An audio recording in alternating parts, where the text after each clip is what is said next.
Good evening. I'd like to take this opportunity to welcome you all to the public hearing to adopt tentative millage and budget meeting this Tuesday, July 26, 2022. The legal requirements are under Florida Statute 200.065 paren 2 paren E, which states that the School Board of Sarasota County, Florida, will soon consider a budget for 22-23. A public hearing to make a decision on the budget and taxes will be held on July 26, 2022 at 1980 Landings Boulevard, Sarasota, Florida. During such discussion, the government body shall hear comments regarding the proposed millage rate. The general public shall be allowed to speak and to answer questions prior to adoption of any measures by the governing body. The governing body shall adopt its tentative or final millage rate prior to adopting its tentative or final budget. Would you please stand with me and salute the flag? I pledge allegiance to the flag of the United States of America and to the republic for which it stands, one nation, under God, indivisible, with liberty and justice for all.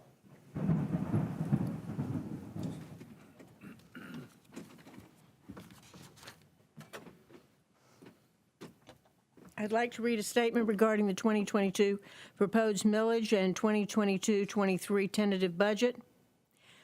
The 2022 proposed required local effort millage, which we call RLE, represents an 8.10 increase from last year's rolled back millage rate. The total 2022 proposed millage rate represents a 15.67 increase from last year's rollback millage rate. The operating millage is required to hire staff for the school district, pay negotiated salary and fringe benefits to staff, the cost of fuel, electricity, and other goods and services, which we know are in the operating budget.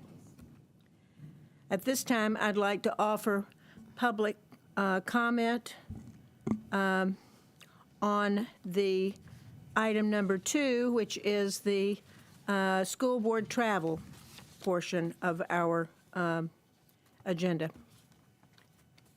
Mr. Edwards, do we have those to speak? Yes, Madam Chair. Barbara Vaughn, Michelle Posey on deck.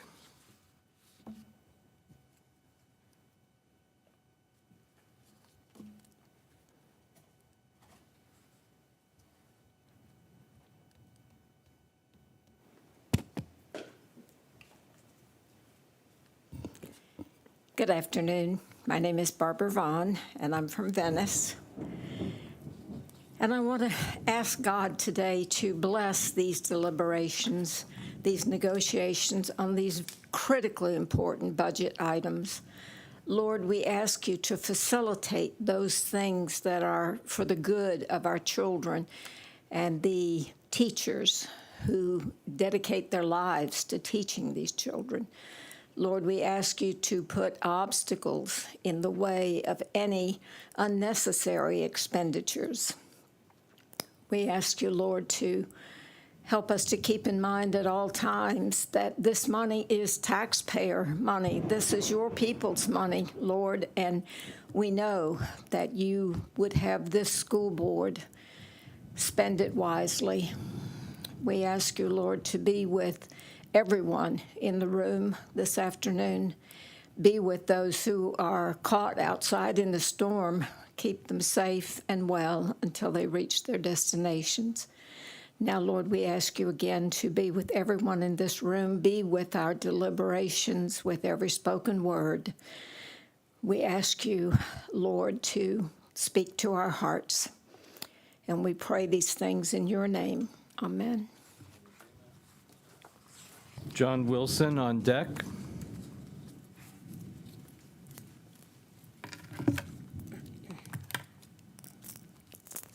Hi, Michelle Posey, District 3. Speaking about the travel expenses, I was really disheartened to see that there are requests being made from 2 board members that really only have 4 months left until their retirement. No one is saying that you obviously haven't served the county and the school district in your tenure here, but I cannot fathom why we would be giving $5,000 in expenses when when you're going to be leaving your seat soon. I'm also really, really troubled by the $7,000 for Mr. Edwards for travel. You know, the Florida School Board Association is not a mandatory membership for a board member, so I believe you should be traveling on your own dime. We could actually contrast this with our teacher lead allocation. Your own budget says about $850,000 for this next year will go towards teachers to put classroom supplies so they don't have to pay out of pocket. But with almost 2,800 teachers in the district, that's only $300 per teacher. And if you broke that up into a 10-month school year, that's a whopping $30 a month. In contrast, let's take, for example, Mr. Edwards on his luxury $7,000. That would equal $700 a month over a 10-month school period. Put that money into the heart of our district, our teachers. Maybe take the $17,000 collectively and have a contest with teachers to each give them an extra $100 for extra special projects they might want to do in their classroom. I think doing something like that would speak volumes. Thank you.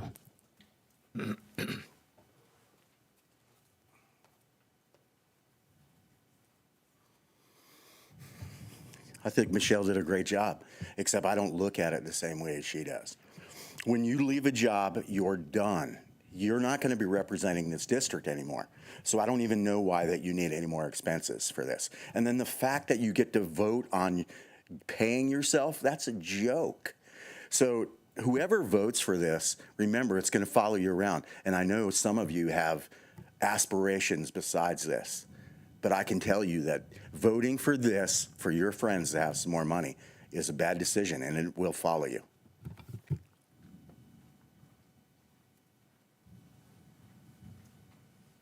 That's our public comments. Thank you.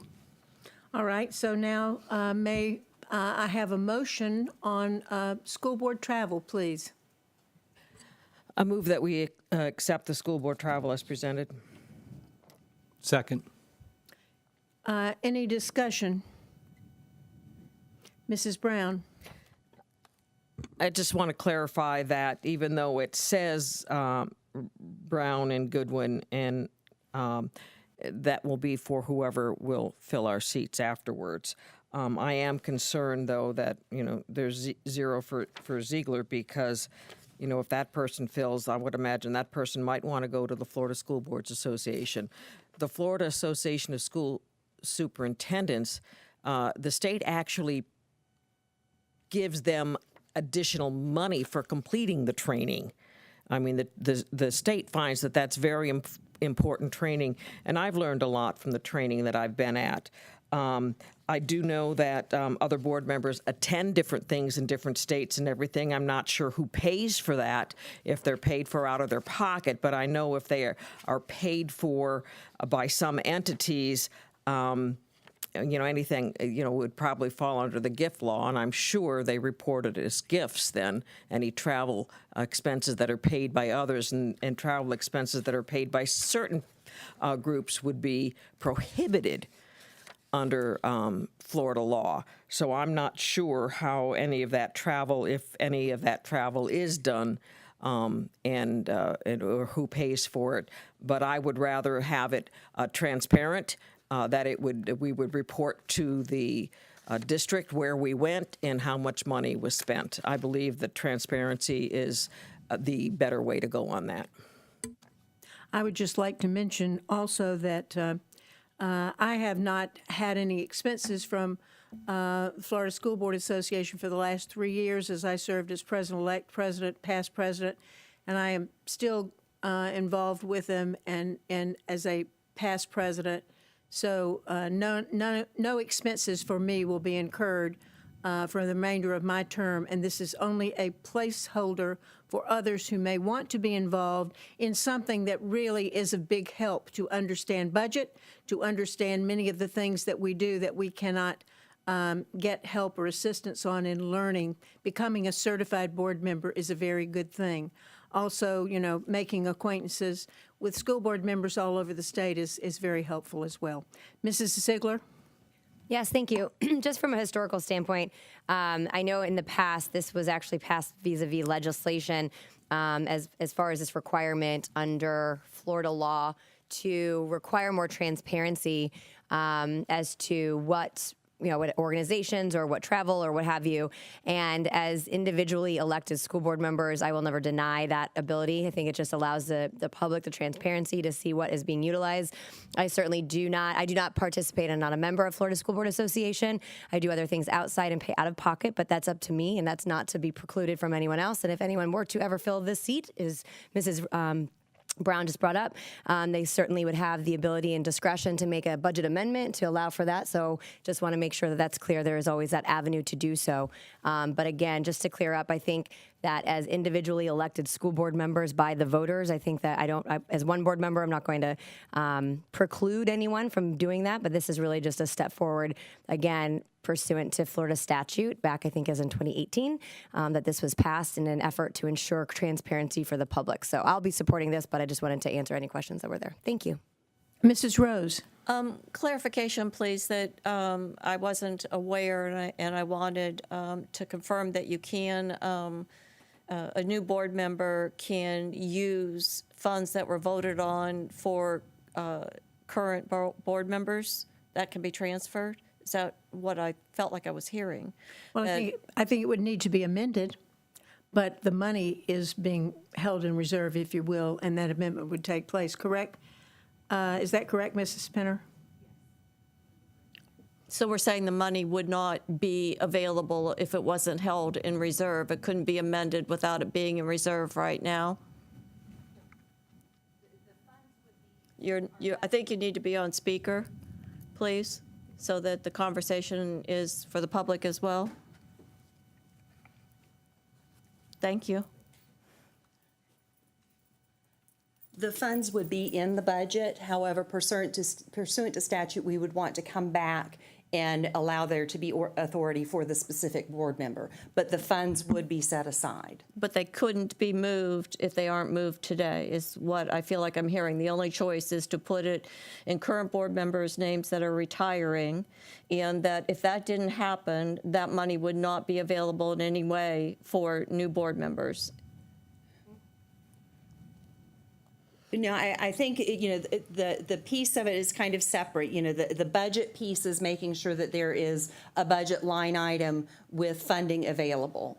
And then it would be a matter of coming back to sort of tie it and, again, be transparent as to what the new board member would like to do as far as spending those dollars. The budget right now, we're building a budget and we're estimating what we're going to be spending on all kinds of different line items. So if we didn't have that in there right now as a placeholder, then we would have to do an amendment more than just saying, no, we're going to take these from, Ms. Goodwin's list of events, and we would actually have to come up with the dollars for that. And those dollars don't exist anywhere for us to come up with. I'm just having a hard time rationalizing this, that this is the only route and there aren't multiple options. I don't want the public to believe that there's only one option when, indeed, for me, an amendment is an amendment. And so if we don't put this in a line item, we're risking not having those funds available. We could come back. We could take it out of the line item, and we could come back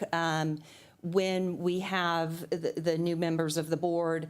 And like you said, we could have it be a budget amendment where it would increase the budget to that line item. So we could, if we took it out now, let's say we've got $10,000 for two board members that are not running. We could, when we approve the final budget in September, we would reduce the board's budget by that $10,000 since we're declining it or not, if we were to not vote for it right now.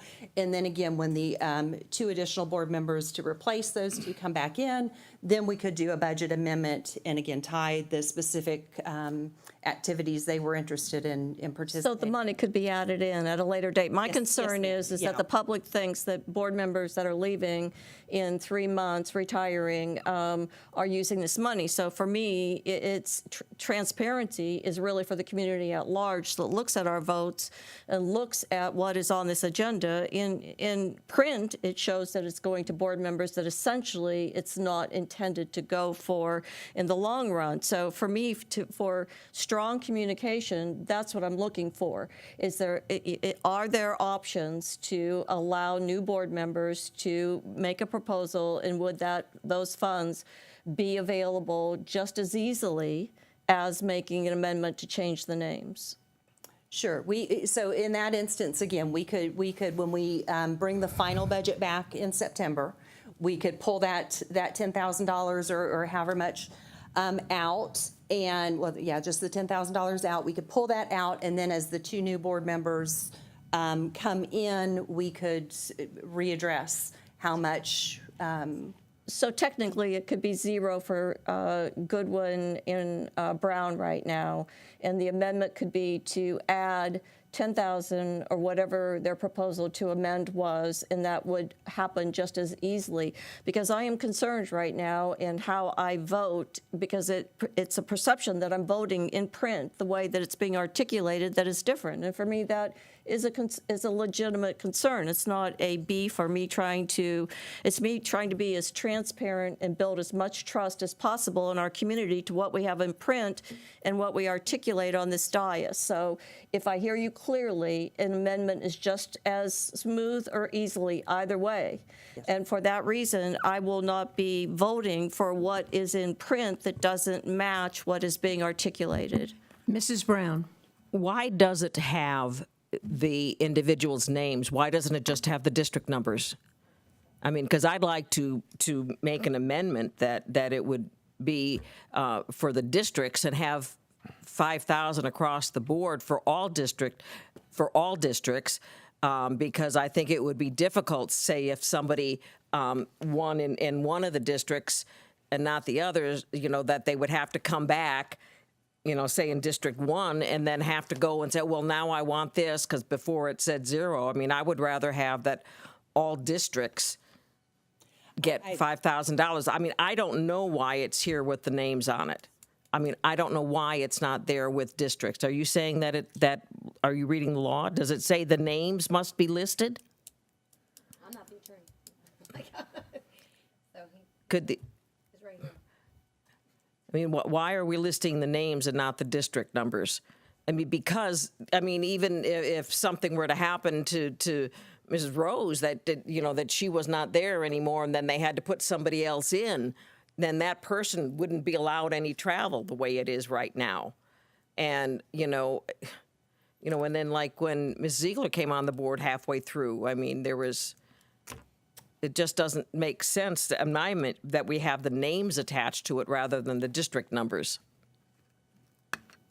Well, the motion, the statute didn't come into play until 2018, but we all had to say what we were doing in 2018, and that's why we got our names aside, and Kathy and I sat down and looked at this. Tom's is larger because Tom right now has assumed more responsibility when it comes to his work with Florida School Board Association, due to the fact that, there are those of us who love Florida School Board Association but aren't going to be on the board any longer.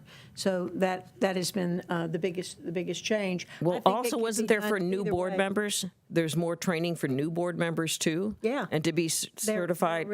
They really are good training issues for new board members, I think. Mrs. Ziegler. Thank you. Thank you, Mrs. Penner. I keep wanting to say Penny, sorry. So thank you for that clarification. And Mrs. Rose, as you said, I think if you look at the dates, again, I go back to the philosophy of I don't want to hijack any board member from doing what they want as duly elected. That is, and there are a number of different organizations. I know Florida School Board Association is one.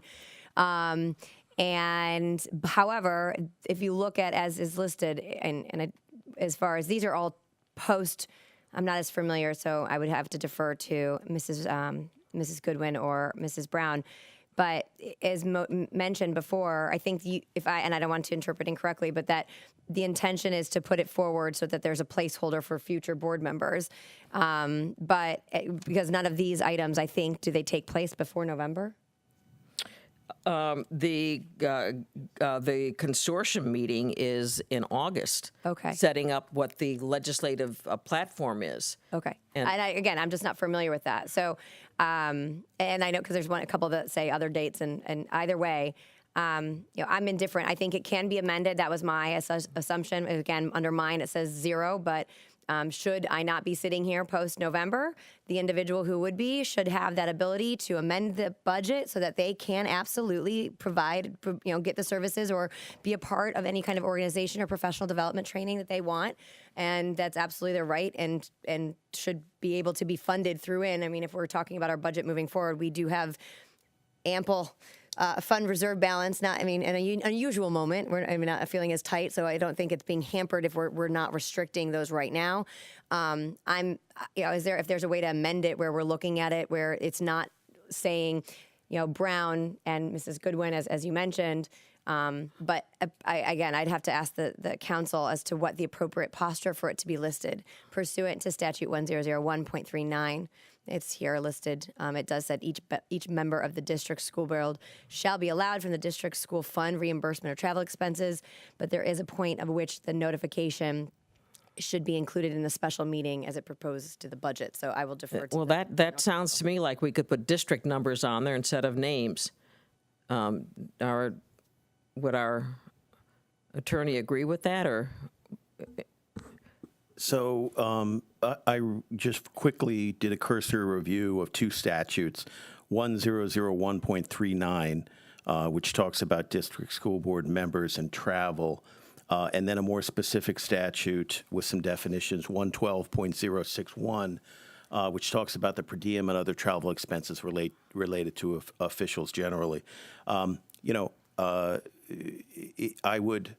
I would have to review these 2 statutes in some detail in order to give you a definitive answer to that question. But on first blush, it appears as though you could have a placeholder if that's what you desired to do.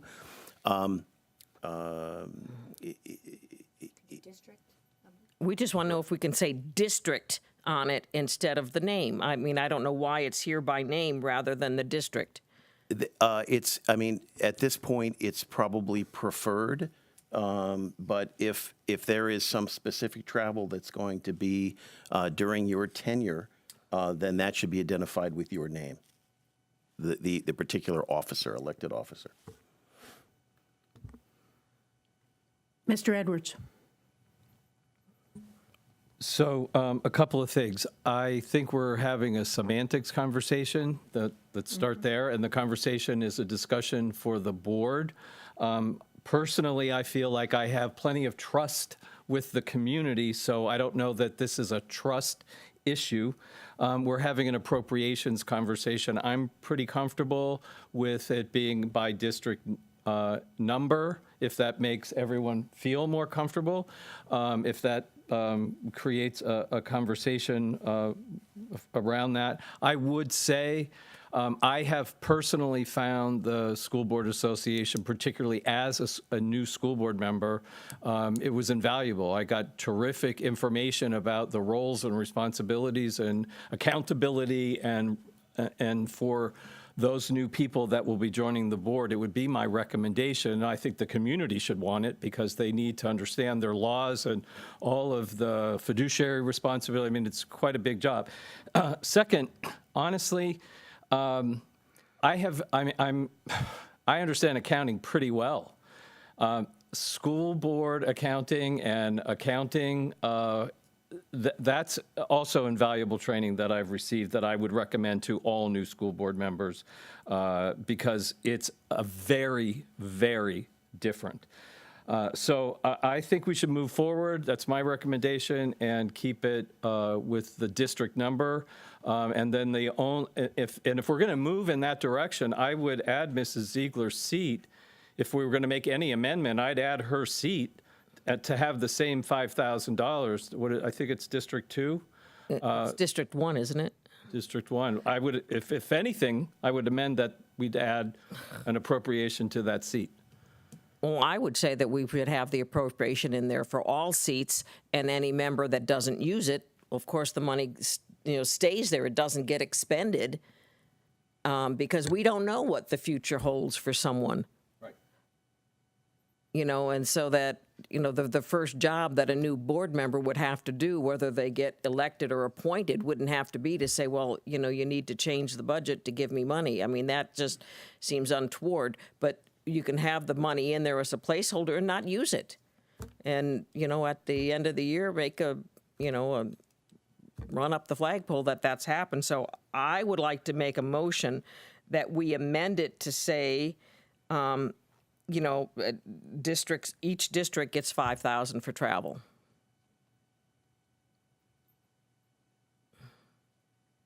Of the three, not Mrs. Rose. I would think all 5 districts, we should put the 5,000 in, and if that's not used, it's not used. Well, Tom's is more than 5,000 because he has some added responsibility. Oh, because he's got the, he's the one that has to be the representative? Yeah, he's the. Well, I think board it was director. also because he was a new member and was going for more training Right. last year. But these are things that we determined that he would be doing as part of the, for example, the Board of Directors Leadership Development Training and Meeting will be this fall. It will be before November, and that will be, and I'm going to that as well, but at no charge. And we're going to that in Crystal River. So some of those things are this fall, but it would start shortly, yes. So you are making a motion, and what is the motion, Mrs. Brown? You're amending this motion? Let's let Mrs. Rose make a comment first before we amend the motion. Is that okay? Yeah, it hasn't been seconded, but I don't think it matters who the person is. I think it that does either. I mean, as a board, that it should be under the seat number, and whether it is used or not is really irrelevant. The dollars are there for whoever holds the seat, and if they don't use it, it doesn't get used. Mrs. Rose. Thank you, Madam Chair. I fully support the legislative go-ahead for school board members to have travel paid for. Is it reasonable to, without confirmation, and that was my perception, I could be wrong, my perception is that we don't have confirmation from legal as to what we should or shouldn't be doing confirmed with this. Is it reasonable to look at putting the amount of money per school board member in the overall school board budget, which is a line item, and then amending where it moves? I feel like we're still moving in the gray without legal confirmation, but yet school board members are obviously entitled to this. Mr. DeLeo. Yeah, thank you. So what was proposed complies with Florida law. The amendment that was proposed, I believe, complies with Florida law. Frankly, it's more of a political fight than a legal issue. So, do what you guys want to do. Where's the politics when we're all agreeing that board members, because for legal to be throwing in the word politics, I take big issue with. I really do. So where is the politics in this? What was proposed complies with Florida law. The proposed amendment that was not seconded also complies with Florida law. Okay, the discussion that was being had was not a pure legal issue. It was more of a political discussion. So, you ask me what complies with Florida law and what doesn't, and I did my best to respond. Your best isn't a confirmation, and I will tell you, I completely do not respect you as legal attorney for 5 board members initiating a conversation on politics, which actually needs to end on this dais from everyone, and particularly legal counsel that's here to support all 5 board members. I take issue with it, and I want that on the record.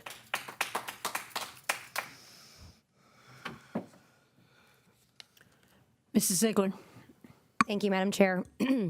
So I will say that I believe, as someone who was somewhat involved in this particular statute, I believe that the legislative intent was for the transparency piece of it.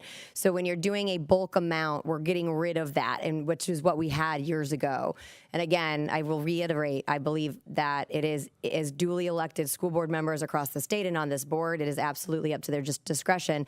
The intent was such that it was transparent to the public of that budget so that you were very clear as to what each board member was doing. So the way it's been done, as our former CFO had presented us when this was adopted and filed into law in 2018, we always separated it out. Again, I go back to, I understand mine zero it out because I do, what I attend is out of my own pocket and not part of a line item. Again, that's not to preclude anyone else, but I would not support changing it for a future board member because I understand that the mechanism through an amendment would still be afforded to that individual. So it's not I'm not trying to limit the future of that person. I just understand that that mechanism is absolutely there.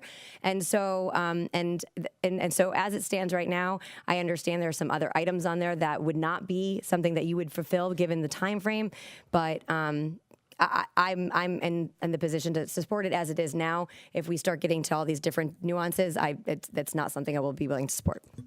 I agree with you, Mrs. Ziegler, something that we don't often do, but I agree. I think that it can be left as it is. We're going to have to amend this quickly after we swear in some new board members. The first board meeting in December, because there will be Florida School Board Association's meeting in early December, along with FADS. So that could be sort of held in abatement. Mrs. Tompkins can do that and make the changes at that point when we know, or we can make the changes when we know about the election, whatever. But, I think we just let it go as it is and then amend it later. Mrs. Brown. I was taken off guard by when Ms. Ziegler said that she was someone who was involved with the development of the law. I didn't realize that was something that was on our school board agenda, that we were looking at this. So I would imagine that was outside of the school district's legislative platform. But I have a concern when right now we have two board members who dislike the Florida School Boards Association, and I would find it, I think, troublesome if we had a new school board member and then we had 3 board members who didn't like Florida School Boards Association, and that this new person wouldn't be given the travel dollars to go to this, which I think is vital training and understanding of the process. And so I have a concern about that. That we would then, I would hope that we could get some assurances from the sitting school board members that, if in fact there was a change on the board, even the numbers of the 3 2s, that it wouldn't preclude, they wouldn't take actions to preclude a new member from attending the Florida School Boards Association trainings. Mrs. Ziegler. If you read the statute, it says, in addition to the salary provided in statute 100.395, each member of a district school board shall be allowed from the district school fund reimbursement of travel expenses as authorized in 112.061. So to respond, and so on and so forth, provided that such travel outside the district that exceeds 500 requires prior approval by the district school board. There will be ability, and in this law, it is such that it cannot be restricted. So I appreciate your concern. I wanted to highlight that would not be available under Florida law. All right, I just want to verify that it would be allowed, that this person wouldn't be stopped or whoever. All right, thank you.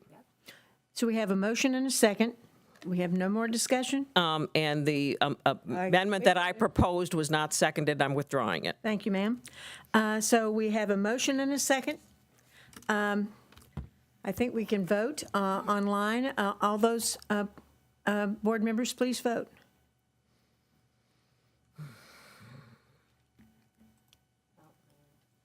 It's not coming up for me. Did you refresh?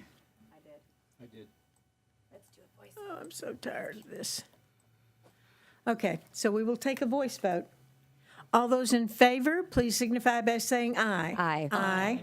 All those opposed signify by saying nay. The motion carries unanimously. Thank you all. And now we'll move on to the public hearing regarding the proposed 2022 millage rate. We have cards collected. Mr. Edwards? Yes, we do. Yes, we do. Lisa Shore.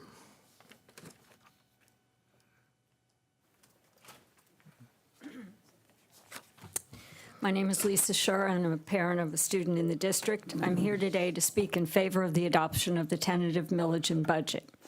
It's been public knowledge since early June that the increase in property values was going to be more than the budgeted 9% rate. The final property value increase percentage was available July the 1st. Why did the board member voting no on the tentative budget wait until the last minute to raise concerns? Was it politics as usual? The capital outlay millage rate of 1.5 should not be decreased as we're looking at massive capital outlays for the construction of 3 schools and, as I understand it, the rebuilding of a 4th school. Prudent fiscal planning makes it clear that we must build the largest capital expenditures reserve fund permitted by the law, particularly in an environment of rising construction costs and increased debt funding rates. Anyone who's lived in Sarasota County for a while knows that what goes up must go down. The growing inventory of houses on the market, time to sale, and decreases in listing price all tell us that the property prices are starting to cool. This means that future tax revenues will likely decrease just as more dollars are required to fund these construction projects. The full discretionary operating millage of 0.748 is desperately needed to fund additional operating and fuel costs, media costs related to House Bill 1467, utility expenses, and services for the lowest quartile of learners. The district must also budget for projected legal costs to defend our teachers and schools from the likely onslaught of attacks resulting from the parental rights, Don't Say Gay, and anti-woke and HB 1467 legislation. While every additional expense incurred by families struggling for financial survival is difficult to bear, we should not forget that those property owners who have taken who've taken advantage of the homestead exemption are limited to an increase in property value of 3% per annum. Thank you. Thank you. That concludes our public comment for item 4. Moving on to item number 4. Sorry. Mrs. Penner, are you coming forward? Our wonderful CFO, Bonnie Penner, has prepared some information. Thank you. And this presentation will speak to both this item on the millage as well as the budget, since they work together. So is he going to start the presentation for me, please?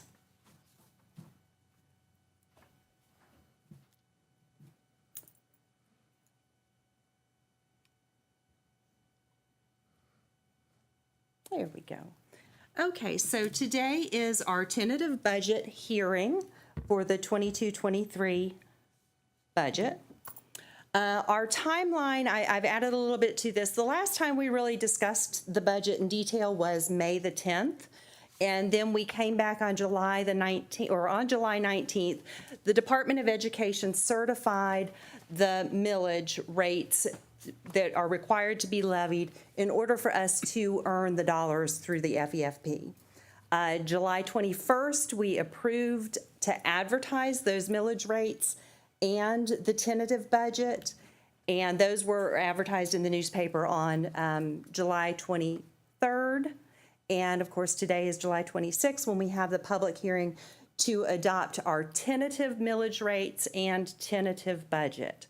And just want to make sure we understand that that is tentative. On September 13th, that is when the final millage rates and budget will be presented at a public hearing similar to this, and then hopefully approved at that meeting.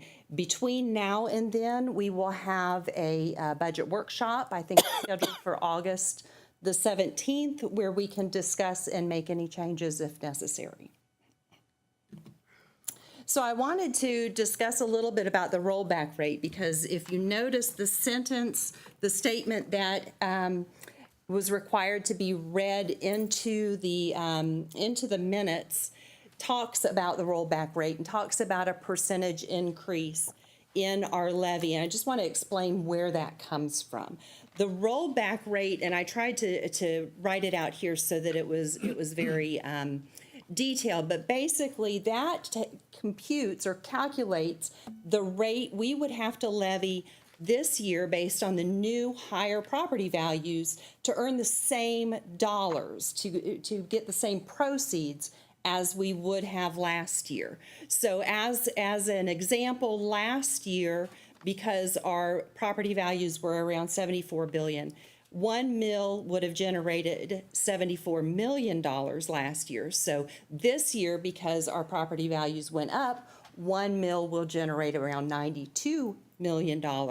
So if we had wanted to, the rollback rate, if we had rolled back the millage, we would be trying to earn just the $74 million, which means instead of levying 1 mil, we would levy 0.8082 mils. So basically it pulls it back so that the dollars that are being generated through the millage levy are the same as they would have been based on last year's millage rate.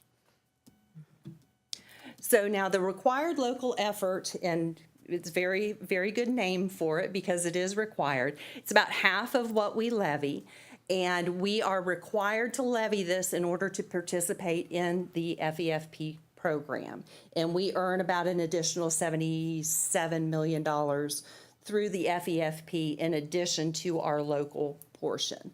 The 22-23 rate was certified at just a little over 3 mils, 3.018 mils, with a prior period adjustment of 0.006. And basically what that says is last year values changed. Usually the Value Adjustment Board has decreased them, and we didn't collect as much last year as we should have through our required local effort, so they catch us up a little bit.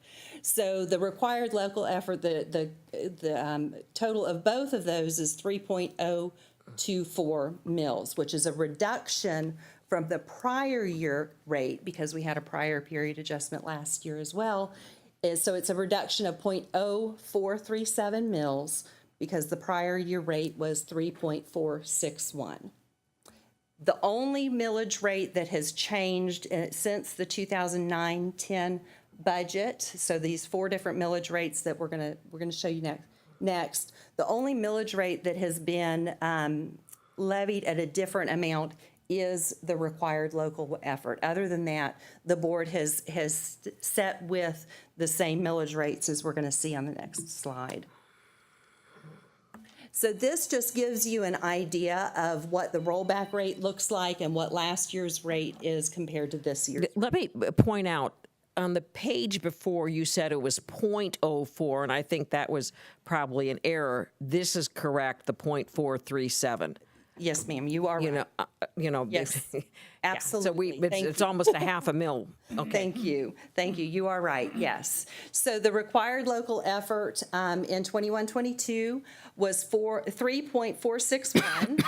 The rollback rate, so again, with the significant increase in property values, had we just wanted to levy a required local effort to earn us the same dollars as we had earned last year, we would have had to have rolled it back to 2.7973. However, what the legislature has calculated is a millage rate, again, a required local effort rate of 3.024. So that went down, but it is still going to generate additional dollars above what it generated last year. So you can see in that first bullet, it says the RLE is 8.10% higher than the rollback rate, but it's actually 12.63% lower than what was actually levied. So if you take it in terms of a sales tax, if you have a sales tax of 6%, but you're buying something that costs more, then you're going to get additional sales tax revenue. So if you're buying, a $100 microwave and you've got a 6% sales tax, you've got $6 in revenue. If you buy a microwave that is $200, you are still paying a 6% sales tax rate, but the revenue being generated is $12. So what the rollback rate would say, you're buying that $200 microwave, you need to roll back and only charge 3% in sales tax so that you're still collecting just the $6. So that's kind of how those percentages work and how the rollback rate works. So again, we're required to talk about the required local effort. And again, it is 8.1% higher than the rollback rate, but it is 12.63% lower than the actual rate. Whereas the total levy, when we add all these pieces together, the total levy is 6.272, which is 15.67 higher than the rollback rate, but the overall actual rate is 6.51% lower than the actual rate. So again, how this translates to an individual homeowner or a property owner, the total millage rate is 6.272 mills, which is down from 6.7019 in the prior year. So taxpayers are going to see an invoice or a tax bill of $627.20 for every $100,000 in taxable value, which is a decrease of $43.70 per $100,000 in value. So as was mentioned in public comments, the Save Our Homes legislation caps how much a homesteaded property can increase by 3%. So even if a homeowner's property value increased by this maximum 3%, they would still be seeing a decrease in their taxes of just under $25. And that's in relation to what the school board is levying. Of course, we can't control what the other entities are levying as well. Mrs. Rose? Thank you, Madam Chair. I understand the total levy of the 6.272, and I understand that is a reduction from the previous levy. However, I'm looking to get from you that the amount of money that 6.272 will be bringing in is significantly more because of the property value increase than last year. Am I correct with that? Yes, so if you'll give me a few more slides, I Okay. should have that for you. Perfect, thank you. So here is just a slice of our millage rates over the last several years. You can see the first year we've got it down was 1969-70, where the total millage, and you can see it was developed a little different way, was just under 12 mills. And then for the last 10 years, starting with the 13-14 year, we have gone down every year. The millage has decreased, except for it looks like 2021. But so the millage has been decreasing. You can also see it's all based on the required local effort, that the discretionary operating of 0.748 has been levied consistently, as is the capital and the voted referendum amount. And one of the reasons why we have gained so much money is that we're building so much, and we have all this new property, and other school districts, other counties are not building as much as we are doing, and that has been significant. And for many years, we had a rollback, a very severe rollback in what we had for required local effort by the legislature, Yes. as you remember. Yes, they have loosened that up a little bit. So if you look too at the taxable values, just want to make it make it clear that in the 2006 year, that was the last year that we've got on record that we had this high of an increase, over 20% increase in the tax roll. And you can see that shortly after that, that is when we had some issues with the economy. And it took us until 2018 to get back to that high point in 2007. Not to say that it's going to happen again, but it's just something to sort of keep us aware of that. Historically, this is the only other time we've seen an increase in the tax roll of over 20%. So, and I apologize for these being so small. You should also have one on your desk that is not this small. So this just shows you, you've got, this is just the revenues page, and you can see in column P are our actuals from 2021, our amended budget for 21-22, then what was presented to the board on 22-23, and the new tentative budget that is being presented tonight for 22-23. The variance column to the right is the difference between what was provided on May the 10th and what is being adopted now, because we covered a lot of what the changes were on May the 10th.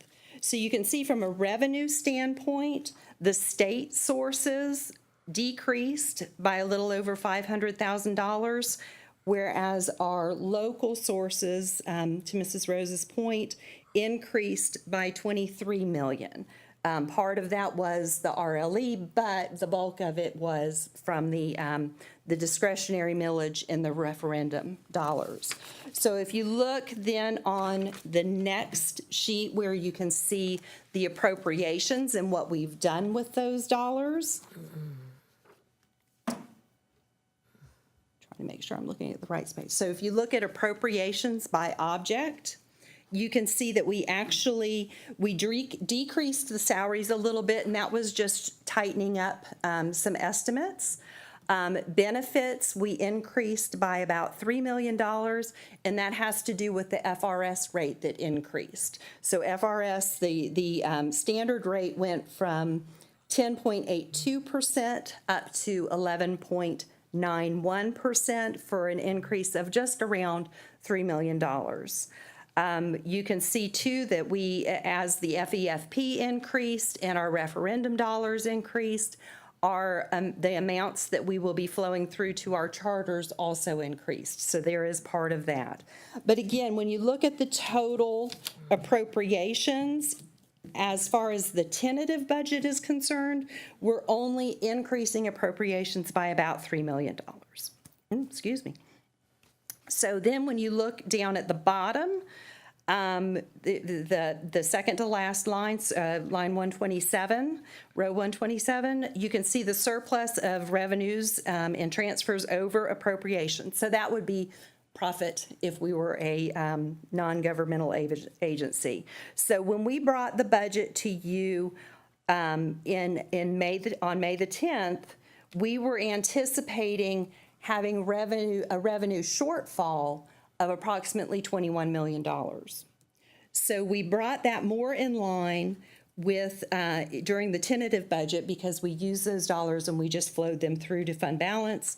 So instead, we're closer to what would be considered a balanced budget. Now, lots that we're talking about back in our budget department about conservative budgeting and where we really fall with that. And I think we've got to make a few decisions on that. But at this point, those additional dollars are flowing through to fund balance. And again, this is just another way of looking at it. Your third sheet there shows it by function versus, salaries by salaries and benefits and the different object categories. So again, to Mrs. Rose's point, we are continuing planning. So we had approximately $20 million in new revenues. We are contemplating $3 million in reading intervention teachers for our lowest performing schools. We're trying to determine what is the best way, and I can leave that to the educators to talk more about that, but what is the best way to address those students in the lowest quartile. We realize that we have new schools coming online in the next several years, in the next few years. We want to make sure that we have dollars available for the additional sort of that core staff that we will need for those schools. So we've set aside $2.5 million because there will be additional principals, assistant principals, bookkeepers, again, that kind of core staff that you have with a new school. Our pre-K program, as it stands now, is costing us $2.8 million, and we're just still kind of in the beginning stages. So we expect that to increase, and that is just, again, to staff the startup of the program. And again, we're using ESSER dollars for that now, so that when the ESSER dollars go away, we will need to fund that from general fund.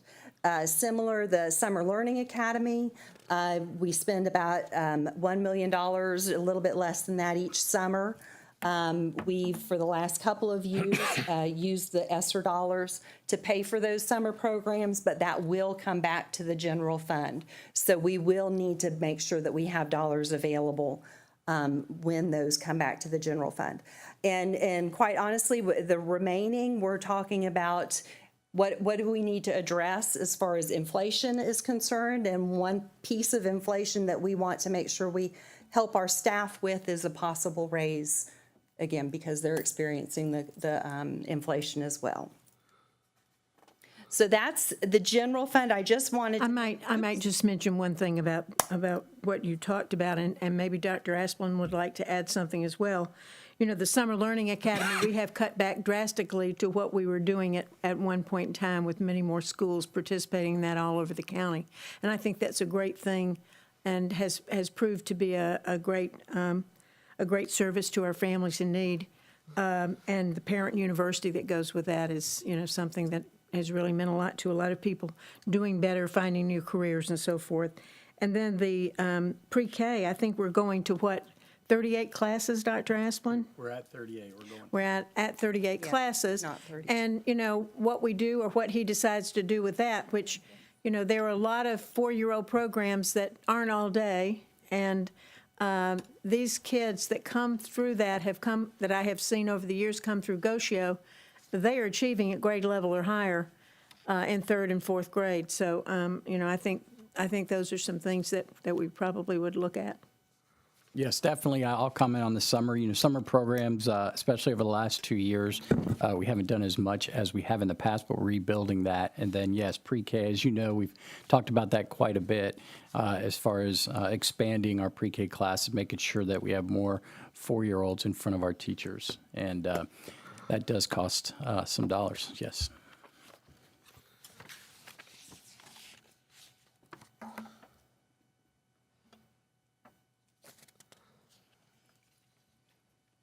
Do we have any more questions before I go to the capital piece? No, you can continue, please. Okay. I thought I saw that. I have a comment on that, not a question. Should I wait until she's all done? No, go right ahead. I was pleased to see that there was a reduction of 0.437, because I believe that when you came in here in May, wasn't there actually a small increase in our required local effort? I mean, it was a small one, like I don't remember what it was, but it was a less than a tenth. Yeah, I think that it was up to 3.5 mils, maybe just 3.5 yeah. something. Yes. Yeah, it was a small increase, and I think one of the problems that we end up seeing in Tallahassee was, for several years they were saying we had to use the rollback rate, and the rollback rate means that you had to raise the same amount. And the superintendents and school boards, you know, let legislators know that, wait a minute, you've got to allow us to include the new property, not the increased values, but the new properties that we have that were built. And because we were one of the fastest growing communities in the whole country, a lot of that new property was not increased property values so much as it was new properties. And again, with new properties comes new families, comes new need for schools, comes new need for this building of the schools and all of that. So I'm not sure if the I didn't see all of the runs this year, if they in fact they did just include the new values, or if they included the whole increased value. You wouldn't by no any chance? It was not the entire. So it was just the new property. So it wasn't those people whose value increased. We didn't include that. We only included the new, well, we didn't when the state calculated them. But I appreciate that, and I appreciate seeing that we've got that, you know, that 25 million, and it's there and we didn't make a rush to make a decision on what we're going to do with that. We're going to come back to the board and we're going to look at that. But we understand where we've been talking about going. So I appreciate that. But, I was happy to see that we're actually going to be giving the majority of our residents or taxpayers a reduction in taxes. And I would think that a lot of those new property owners are going to look at their property taxes and say, boy, this is a lot less than I had to pay up north, for our good schools. Thank you. Mrs. Rose. It's a reduction in the percentage. I want, as a new board member, relatively experienced in the budget, but new in this role, I'm going to ask one more time. I feel like we're sending the message that the amount of money that you are going to pay for taxes on your home, and it doesn't mean I'm for or against it. I want transparency to be monumental. That we are receiving more revenue than we had the previous year. The levy has decreased, but because of property values, property owners are actually going to land us with increased revenue, which doesn't compute to me to a decrease in their taxes. So the decrease will come for those folks that are homesteaded. Thank you. The other is not, yes. And I think the largest taxpayer in the county is Florida Power and Light. So they, again, that's where they will not see the decrease. Thank you very much. Mrs. Ziegler. Thank you for that clarification. That was in my notes. And so I know it was mentioned about the Save Our Homes is a cap for homestead. Does that apply to renters? No, you have to apply for homestead exemption. Okay, but I wanted to make that clear because we do have a large population and that can trickle down. So if there are commercial housing that a landlord owns that, do they get homestead cap on that? No, they do Correct. not get a home. So, and I think that's important. And I go back to, and I'm not for or against, and that is not directed to you by any means. I know it was brought up and just wanted to make sure that was clear because there are a lot of nuances when we calculate these things. And as a government entity that we want to see the most robust opportunities, and I know Dr. Aspin and I talked about this, I want to make a very clear distinction to anyone listening. It is not an intention to try to limit resources, but it is our responsibility as a taxing authority and a board to balance need against to balance need about what we can, so that we can achieve our mission at the maximum value. And we have very important obstacles in front of us, but so do many of our families. And that was kind of the balance of where we are today. When we think about historically, and again, Dr. Aspin, I know we talked about this earlier, and to Mrs. Penner, I understand that Tallahassee and the way that TRIM works does not give us a robust amount of time to manage a lot of this, never has. And like I said, from the finance department, historically, it's an art. I don't know how y'all do it is the way you do when you go through legislative session and you look at, the various budget conferences between the Senate budget and the House budget, and then you wait for the governor to come out. I mean, there's a lot of moving parts. So to anyone listening, this is not that something was just dropped on our lap and nothing was done behind the scenes. There is a lot of work. I think historically, going back to where I think from a board member where it was, well, I know we had to present, we had the expectation that we were going to have an increase, but we were waiting on the final FEFP. And because it's unique that it was such a substantial increase compared to previous years, and the July 12th the July 12th workshop was canceled due to lots of moving parts. It's an unfortunate way of where we found ourselves of not having the real ample opportunity to say, do we need to levy the maximum allowable under the discretionary and the capital? Yes, we're aware we're building 3 new schools. So to me, that seems less likely that we would be saying, hey, let's reduce that. But from the operating standpoint, I want to make sure, because we have people who are working in our district and are having a very hard time living and paying for living in Sarasota County. And particularly when we think about, yes, when the required local effort was was recalculated. It was Tallahassee doing their readjustment with the increase in property values. And where I think our obligation, again, rare, but we had kind of a forecast that this would happen, that we needed to consider, do we look at our discretionary levying and see, does that match up with what we absolutely need? I'm sure everyone in any budget or any company would say the more money the better, but we are unique because we are a government agency where we have to manage the absolute need based on what's best from a fiduciary standpoint for taxpayers. And so my conundrum is, and prior to, and I appreciate some of the additional line items of what those priorities are. With that, $20+ million, what are we going to do with that?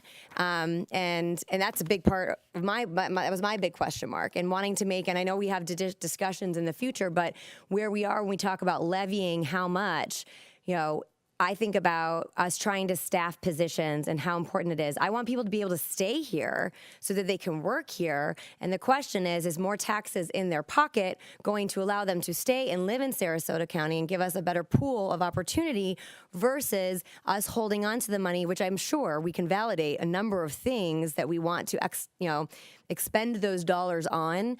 And that's that balancing act that I think I find ourselves in a unique, and it's difficult. And I don't know. I don't know what those adjustments are. And I think we're at a point in time where I don't know that we have that opportunity. But that I want to make sure is clear to my board members and to everyone else, where I was looking at it from the millage aspect and then also the tentative budget, not knowing, hey, we want to earmark this priority. Like I still want to see, and I'll tell you guys again, I know we had the approximately $20 million, the contemplating the $3 million for reading recovery, the holding back at 2.5 for the staffing coming online, which I want to say, we have an increased base student allocation than we had for a long time. Yay! All these are great things to celebrate. These are not bad things. We have the ESSER funds, which if my understanding that we have that for 2 more years. Is that 2 more of our fiscal years? Is that correct? Or is it 1? It's 2? 2, correct. So to phase out, and then we're looking ahead to building out those schools, which we're projecting at another 2 years, 3 years until that goes. 1 of our schools are built, or 3 of our schools, 2 to staff up from the administration. And so those are the things, those are the bizarre level that you have the beauty of doing in the finance department of figuring that out. But that is where our decision-making process comes. And so I just want to be clear from the public standpoint, because there is a lot of nuances. Does holding on to that money right now, is that the best financial forecast planning, or is having the conversation about the discretionary millage decrease be more of a beneficial to our taxpayers, and particularly I think about our staff, because we constantly are talking about trying to keep people here who can pay the rent, and that's why I asked that first question. Those tax bills will in fact be hitting landlords, and you can bet your bottom dollar that will trickle on down to the renters, and they do not have that homestead cap, and that is a real issue, and we always talk about affordable housing here. And so I just wanted to go to those nuances because I think there were some questions, and it was not an attack. I think it's just we are in a unique situation where we have a double-digit revenue increases on 1%, which is a wonderful thing. But in our world, from the fiduciary standpoint, is balancing what is best interest of the taxpayers and in conjunction with what our responsibilities and our very, very serious goals, particularly as we try to lift the lower quartile and try to keep, and try to hire up. So I appreciate those responses. I think my only caveat is as we move to the other tentative budget is I know we're contemplating, how do we move from contemplating to solidifying where it is specifically earmarked to specific projects. For example, I know everyone on this board is focused on lower quartile.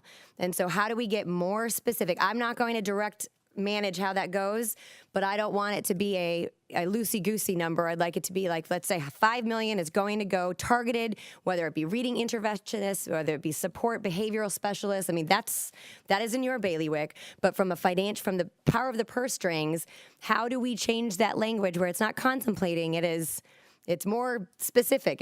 We're allocating or earmarking $5 million to the lower quartile that is not able to be utilized in that is only going to be within classroom, not administration, that is focused and targeted to the lower quartile. And then second would be And I can make these in the form of amendment to from the tentative budget, but I want to kind of highlight this because if we're levying this amount, I want the public to know that there are major specific allocations to that money, is particularly our staff and particularly our teachers. And the second one would be increasing the supplies, the consumable supplies, so that each teacher has an increase for their classroom supplies by $300 in addition to what they already get, which by my calculation is about $840,000, give or take. Again, y'all can, but that's what I think we need to, in order to continue to levy that increase, because there will be an increased amount in people's tax bill, even if the rate has been decreased, that there is a very concise plan as to what we intend on doing with that money versus these are what we're looking to do. Thank you very much. Okay. Mrs. Rose. Thank you, Madam Chair. I want to say that that I would like to see increased transparency for the public. I'm in a bit of a quandary because I want as many resources and as much future planning as possible. And I know we've had individual conversations and that we've had opportunities with finance. I feel like when we are getting revenue amounts increase that are unprecedented and are in the form of increased taxes, particularly for our staff, the transparency has to be paramount because we do have that fiscal responsibility. And I like everything that's on the list that we would be going forward with, and I'm in full agreement with it, and we've had dialogue on it. There's part of me that wants to say I disagree for lack of transparency. However, I'm not capable of doing that because those are all things that need to occur to continue to build quality schools. What I do want to add, and that I am adamant as one board member that if we are going to potentially, and I think it's reasonable, be increasing rents. And a side note that I did have a real teacher in our district communicate with me this week that her rent is increasing $600 and she cannot pay it, period, end, and can't find an affordable place to rent and is applying in another district. So what I would like to be very strong with as an individual board member, that if we aren't considering and haven't had dialogue, that we, of that $25 million and that discretionary levy of considering kicking anything back at the amount, and that we are supporting the future plans of our schools, that we commit to a public, transparent process of increasing wages. There's a maybe in there, and I am strongly concerned. I feel confident, relatively confident, and you've earned that, Dr. Asplund, with where we're going instructionally, and no one can take that away from you. With the lower quartile, doesn't mean I won't be pushing and harping. I will. That's what I'm made of, challenging the growth. However, I feel that the salary piece for teachers should be something that we are committed to and that we are going to go forward with in the closed door sessions and executive session, jail, whatever that is. I don't think behooves any of us or the quality of our schools. That I would like to see those funds committed that is a significant, unprecedented increase in revenue go towards the quality of our schools and teachers and salaries of staff, at a commitment at the heart of that. Thank you. Mrs. Brown.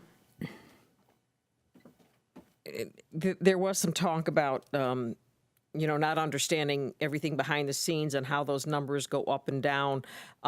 One thing I'd like to perhaps ask our property appraiser, how much of that 90,000, that increase from where we were, I think it's a $20 million increase, how much of that was increased values versus how much of that was new properties? because those new properties, and you know, normally the property values get increased, they get reassessed when a home is sold or a property is sold. They don't normally just go out and reassess everything. So there usually has to have something happen before the values go up. And so if somebody sells their home and then, you know, maybe they bought it for 200, it's being taxed right now at 400, but then they sell it for 600,000, the new owner will pay at the $600,000 rate. But we still have that reduction that's going to happen regardless of whether you have a $100,000 home or $1 million home. You're going to be seeing a reduction. The ones that will be seeing an increase are the new property owners. And I believe that's where the majority of this new money is coming from, plus the discretionary and the 1 mil. But again, that 1 mil the people have voted on, and the discretionary is something that the legislature on those runs, and I think, you know, if you go to the Florida School Boards Association, they have, you know, weekend or day, 2-day, you know, sessions on understanding how the budget gets made and what the FEFP is stand for and all those different things. So, I mean, to me, that's one advantage of the Florida School Boards Association. You learn how the budget is formulated in Tallahassee and how that affects you back home and the property owners. Mr. Edwards. Thank you, Madam Chair. I appreciate that we're having a discussion about the budget. And it's part of what we're supposed to be doing between now and September. I have to be honest, I'm not clear if Mrs. Ziegler made a proposal. I heard a lot, conundrums and a bunch of information, but it's not clear what you want to accomplish in this conversation. So where I'm sitting is we have a surplus, and as a board, we might decide how to handle that surplus, but I'm not sure that it's our role and responsibility to assign dollars to the superintendent of how it should be spent.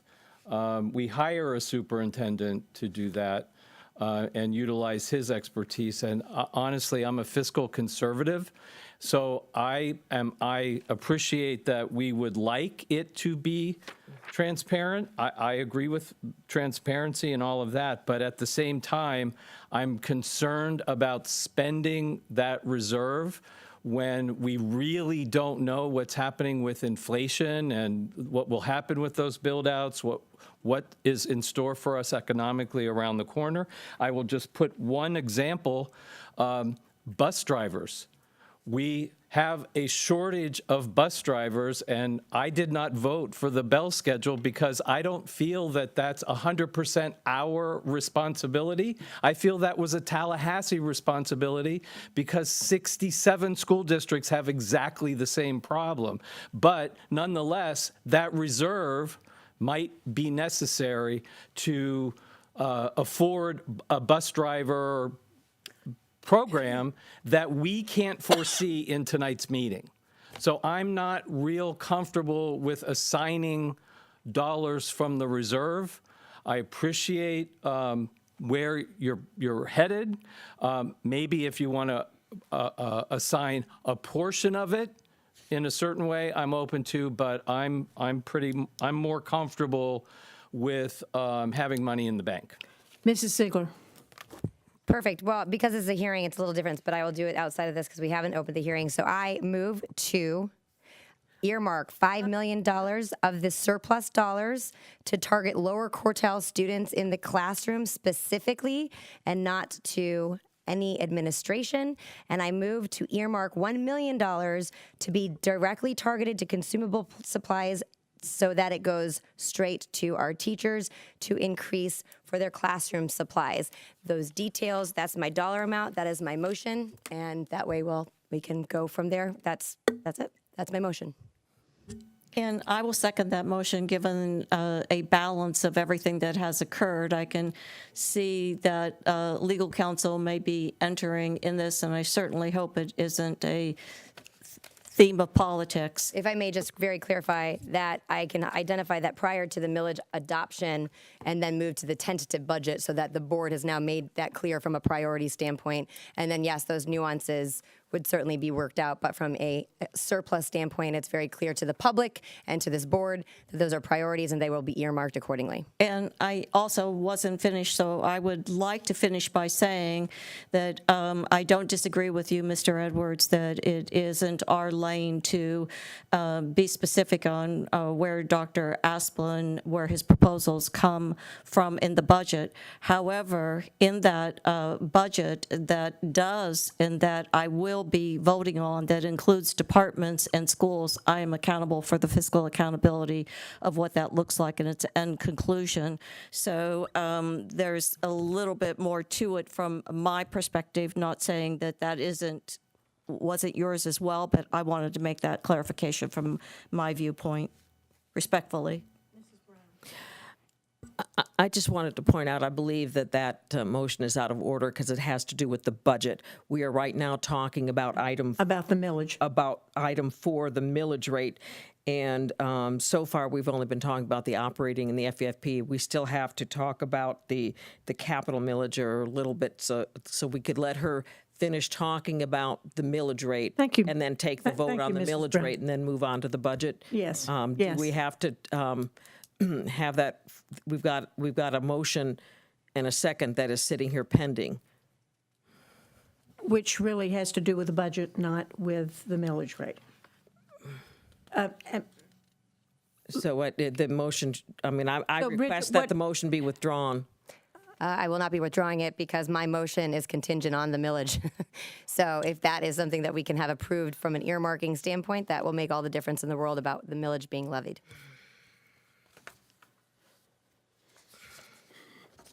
Mrs. Penner, would you please finish this presentation, please, and then we'll talk about this.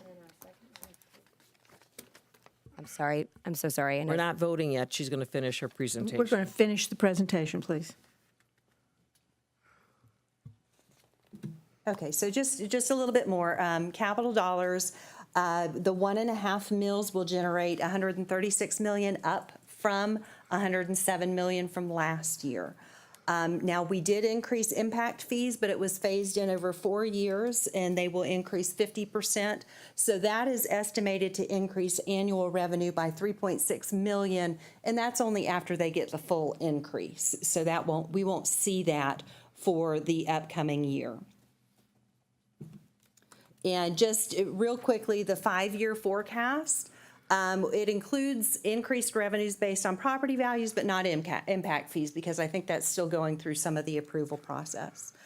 We do have included in the 5-year plan, including this upcoming tentative budget, not this much all at one time, but we are over the next 5 years planning on issuing almost $500 million in debt, at least as it stands now.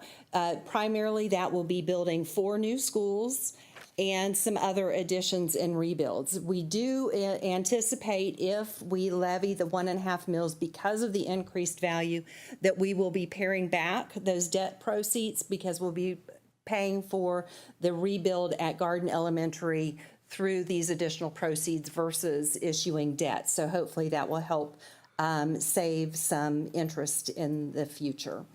So the 5-year forecast, just to mention as well, we do anticipate that sales tax referendum will pass, because it is in that in future budgets. However, the referendum has been set up that we will be sharing those sales tax dollars proportionately with our charter schools. So as that gets approved, we will have to make some changes to those line items. Mrs. Penner, about the charter schools, we normally give them more money. They get PICO dollars still, I think. That's state mandated, yes. And they get all of them. Yes. And they get money in addition from us, correct? Yes. Didn't they get some other funds this year as well? Well, the initial, the first ESSER grant was, well, I think all of the ESSER grants have been shared. Okay, a safety, yeah. So there are oftentimes grant dollars that get shared. As far as capital, the state has diverted, I hate to say that just sounds negative, but is issuing and giving all of the PICO dollars to the charter schools and not the school districts. And there is no requirement at this point, although there's I think there's been some litigation out there, but there's no requirement at this point that we share our 1.5 mils or our sales tax dollars, but we do, again, share the capital, the 1.5 mils, and with this new referendum, we'll be sharing the sales tax. Yeah, I thought there were some changes legislatively that we had to give them more, and I didn't know if that outweighed the amount of money that we gave them as extra, which I've always been in favor of, aside from the PICO dollars that they got.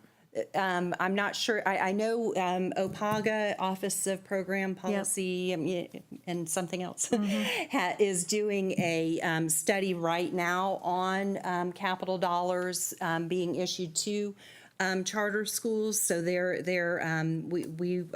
had an interview with them, but they're interviewing different districts throughout the state to sort of report back to the legislature. But I'm not sure of any changes at this point. Again, I know there was some litigation that's still. Yeah, I'm just trying to remember. I thought there was something else that was in play this year. Okay. A lot of things now that we normally have had and shared between charters and public schools, regular public schools, we have separated off, and they don't have to participate in all of the things that we have to do and have to be regulated by, such as some of the new legislation about the woke business and so forth. Media, yes. But I didn't know if you had any of those numbers. Like to look at those at some point in time. Okay, as to what we share with Yes. the charters? Yes. Well, the 1.5 mil, they receive $250 Per student. student. Yes. So that's FTE generated. But if they're getting a lot more money already without that, I would just like to know what that is. I do know some of them are building new schools. I know Suncoast is building a new middle school where they've had them in portable units for quite a while now. Right. And it's harder to get federal grants than it was before, much, much harder. So I understand their need. So I think any other questions, Dr. Asplin? Oh, I'm sorry. Just one more, because I know that there was discussion with property values going up, and I think we're honing in just a little bit on the discretionary operating. That one line item generates $68 million, so it does have a significant impact on our budget. Just a couple of options, if we were to reduce that from 0.748 to 0.248, so reduce it a full half mil. That would reduce our revenues by just over $45 million. If we reduced that by 1/10 of a mil, so from 0.748 to 0.648, it would be almost a $10 million reduction. Same thing, 1/100th of a mil, so instead of 0.748, it would go to 0.738.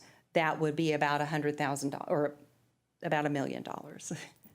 So just to give you some idea of the significance of that and what it takes, because again, going from 0.748 to 0.738, on an individual taxpayer, but for us, it's still significant dollars. So Mrs. Ziegler. That's it. Thank you very much. And that last slide was helpful, especially contingent on what we're going to, but I do have a motion and a second on the floor. And Would you please state the motion again? absolutely. I move to earmark $5 million of the surplus to target lower quartile students in the classroom, specifically and such that is not to be utilized for administrative positions, And I move that $1 million be earmarked to increase teachers' supplies under consumable supplies equal to $300 per teacher. Sorry, can I clarify Yeah. that? Because the 800 that comes through the state is shared with charters, but I'm sure you want this additional to be just for our. That is correct. So earmarking 1 million so that it equals to, and if earmarking $1 million that is targeting to increasing, going directly to our teachers for school supplies. I will leave it to the administration to figure out how they execute that. But when you think about our responsibility, it is absolutely in our authority to earmark dollars within a budget, and then utilizing, and it could be an increase if need to be, but at least $5 million to be very specifically targeted to our lower quartile students inside the classroom. And I think that was the motion. Was that approved? Just a second? Thank you. Well, but here we're talking about dollars again from the budget. We're looking at millage rate right now. For clarification, Madam Chair, this is so we are about to approve levying a millage. Yes. And thank you again to Mrs. Pinner for putting out that detailed.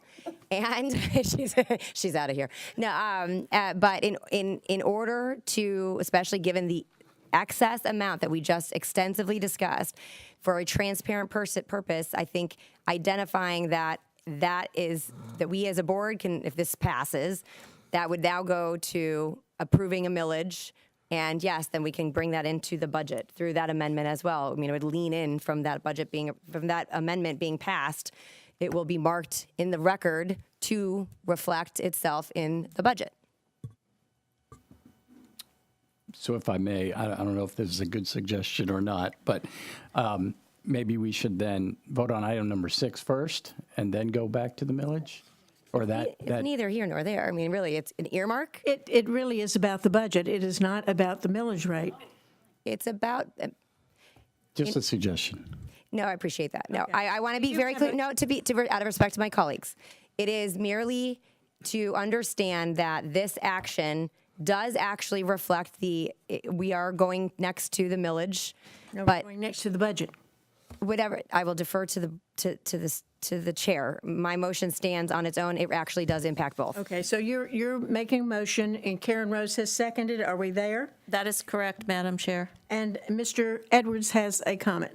I have discussion because Yes, I'm not discussion. sure. I appreciate a philosophy that Mrs. Ziegler is trying to get across.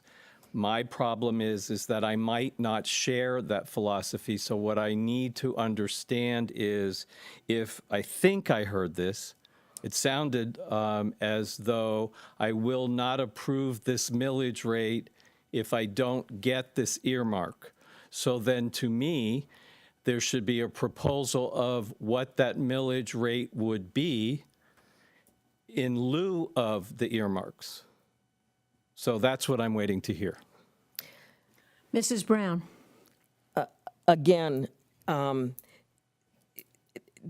this amendment to a budget is what I'm sure you're trying to do, is not in a proper form.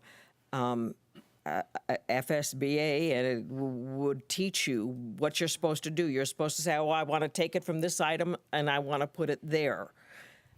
That's this. I know what you want to do, and I know that the superintendent has already said we want to put this money into the classroom for the lowest quartile.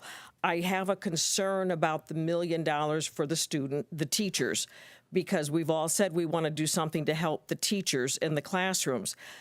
But there is a problem on how we allocate those to the teachers, because even just defining what a teacher is, and do elementary teachers need the same as high school teachers or middle school teachers, a math teacher, or to say that all teachers across the board would get the same amount? I'm not sure that that's what we need, and I don't know that that's something that we should do on the spur of the moment. And I don't think that this amendment it's actually amendment. We heard what you said, and we know what you want, And we know what the superintendent said, because I agree. I want our dollars allocated to the lowest quartile. We've all said we want to see that we want to get some more dollars into the teachers, although I don't know that we can still do that before school starts, which is when they would need it for school supplies. But I was even thinking that maybe it needs to go to the school, because maybe the school needs to buy a new printer or up a printer that would help all the teachers. I'm not just sure how we would go about the best way of doing that. And I would think we would need input from our executive directors for middle and high and elementary school. But this amendment is not in a proper form. I know what you're saying, but when you want to amend a budget takes two. You have to deduct it from here and add it to there. I'm not seeing that. So it's out of order. It's not in a form. I know what you want to do. I think there's been talk on this board that we all want to do that. And I would imagine, we could talk to the superintendent more. But if this amendment is not in a proper form, again, if one of the advantages of FSBA, it teaches you how to put things in proper form. I know what you want to do, but you do not have a budget amendment in front of us. Mrs. Ziegler. I'm actually not asking for a budget amendment. I'm asking to earmark our surplus dollars, unreserved fund balance, that is in this aspect of $5 million to target the, I'm sorry, what was it? It's not accounting. Earmarking is not accounting. We have additional money that we've all just had a long discussion for, correct? Yes. You can vote it down, say it's in the wrong posture. I will amend my motion that $1 million to be allocated of the surplus dollars that will be earmarked for classroom supplies, and leave it to the superintendent and staff to figure out the best optimal way to do that. And then $5 million of the surplus dollars to be earmarked specifically to our lower quartile. Mrs. Rose. Thank you, Madam Chair. Going forth that with the philosophy that deliberation and communication is a healthy piece, and I hope Mrs. Penner understands that, because I think that your presentation was extraordinary, and I very much appreciated the skills that you bring forth. But I want to reinforce that deliberation and communication is healthy. It's my understanding, and I say this with great caution, that this is where legal counsel has traditionally stepped in and provided input to the board versus the board trying to figure out what appropriate form is. If you want a ruling on Robert's Rules of Order, the motion was made on an issue that wasn't on the table. What was on the table was the millage rate. So the motion would be best made in the proceeding in the later section versus now. Later section meaning the tentative budget. Correct. Thank you. Mr. Edwards. I just want to say that one more time, because what I think I heard Mrs. Ziegler say was that her voting positively, affirmatively on the millage rate was contingent upon this earmark, whatever that. To me, that's an appropriation, a specific appropriation, not an earmark, because earmark is a little nebulous, but it's something that I think Bonnie could hang her hat on, and a specific appropriation. Aside from that, if we are, if I'm hearing our attorney correctly, and we're staying on the topic of millage rate, that if these appropriations are not approved, then what is your proposal for a new millage rate? Because my philosophy is different than yours, I believe. I respect your philosophy, but I am saying mine is I'd rather get go through the year and see which reading programs that we've already contracted are working and which ones we want to add more investments into, or which ones in mathematics, which is not something that we've been talking about, but should be, or what additional classrooms do we want to spend on VPK? Because that's doing very well. So I'm not comfortable with the appropriations piece. What I am more comfortable is that if you are, if you can't have those appropriations, then what is the millage rate you are comfortable with?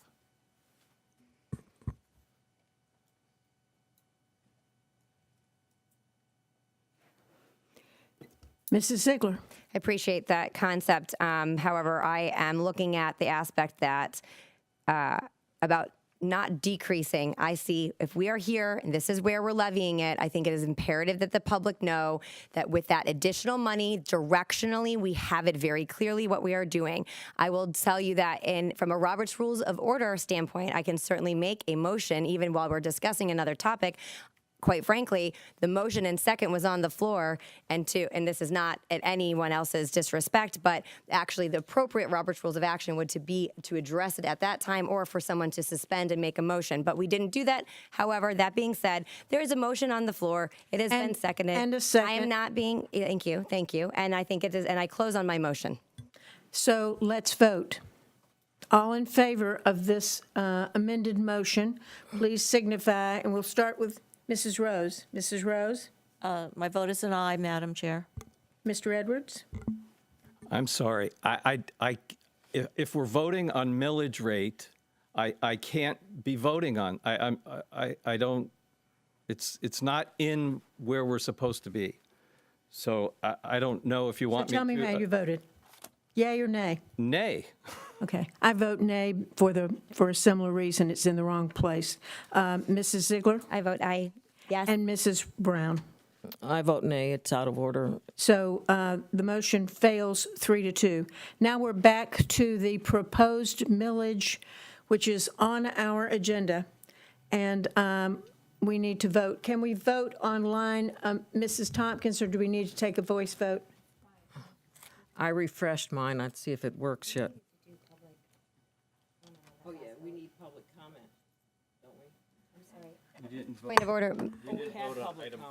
Madam Chair, we should have asked for public comment on the prior. We did already ask, and we only had one person, Lisa Shore, that spoke. We're still in the same place on the same motion. It's just that it's taken us, an hour and a half. Okay, so we have public, it did come up. So we can vote online. Please vote.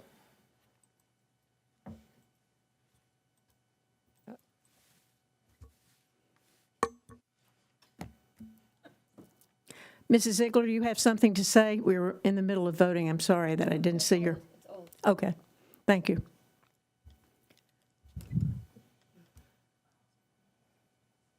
And the motion carries 4-1 with Mrs. Ziegler's dissent.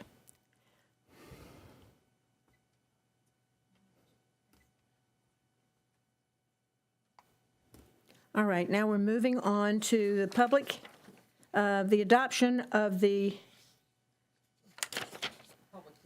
public hearing, I've got it on 5 and 6. The public hearing regarding the 2022-23 tentative budget, not technical, excuse me. So do we have speakers, Mr. Edwards? Yes, we do, Madam Chair. Michelle Posey.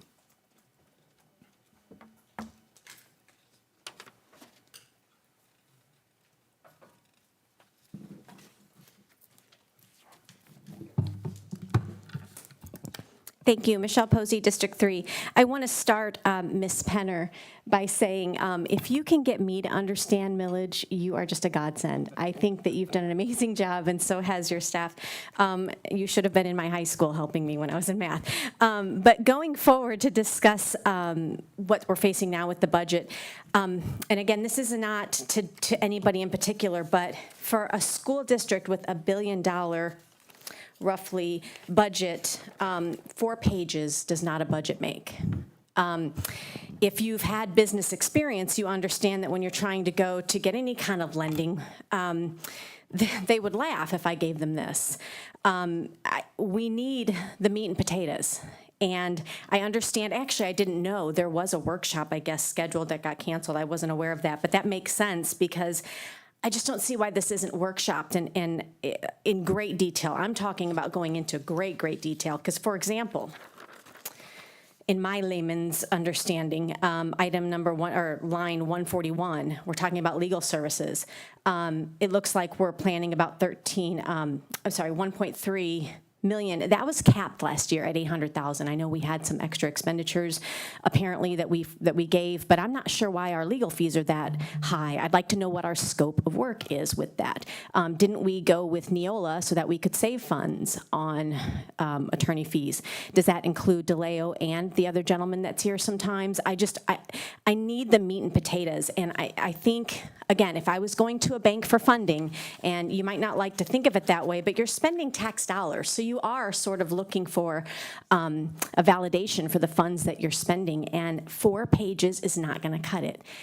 So that's where I'd like to leave that. I was excited to hear that you don't like, I think it was Mr. Edwards that said, he didn't want the reserves for teacher salary. He'd like to wait and see where we're at. That's how I feel about your $7,000 expense. Thank you for your comments. Madam Chair, that concludes comments for item 5. All right, so the adoption of the tentative budget, the adoption of the 22-23 tentative budget, we have the main highlights of that in front of us. And I think she's out of order for what she said to me. Can you remove Mr. Scher, please? Thank you. And what she just said to me.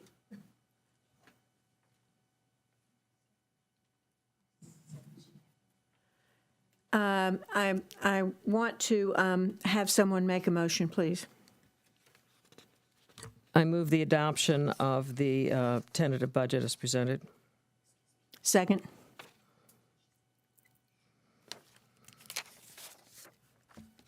Mrs. Brown.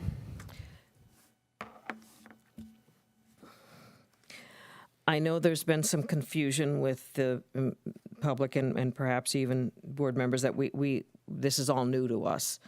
But on 5/10, we had a workshop based on the conference report we got from the legislature. And I got a lot more than 4 pages on my budget and have an understanding of that. And I know where it goes. One thing that concerns me in this budget is item 50 and 51. We talk about the state dollars versus local dollars. And I'm concerned that, as they have been, state dollars have been reduced. They come up and they say, this is how much money you have in state dollars. But they add up all those not the discretionary, what are they called? When they put them in a pocket. Superintendent, I'm looking at you. Categorical funds. Like they give us they say we should get 46 million in mental health, and we should get 12 million in teacher salary increase allocation, and we should get 9 million in supplemental allocation. We should get money in instructional materials and transportation and all these things like class size amendment, and you add that up, all those categoricals, and lo and behold, when you add up those categoricals, it comes up to a lot more than the 66 million that they're giving us, and that is because they reduce the FEFP, or the amount that the state gives to us in their funding formula, because we raise these dollars.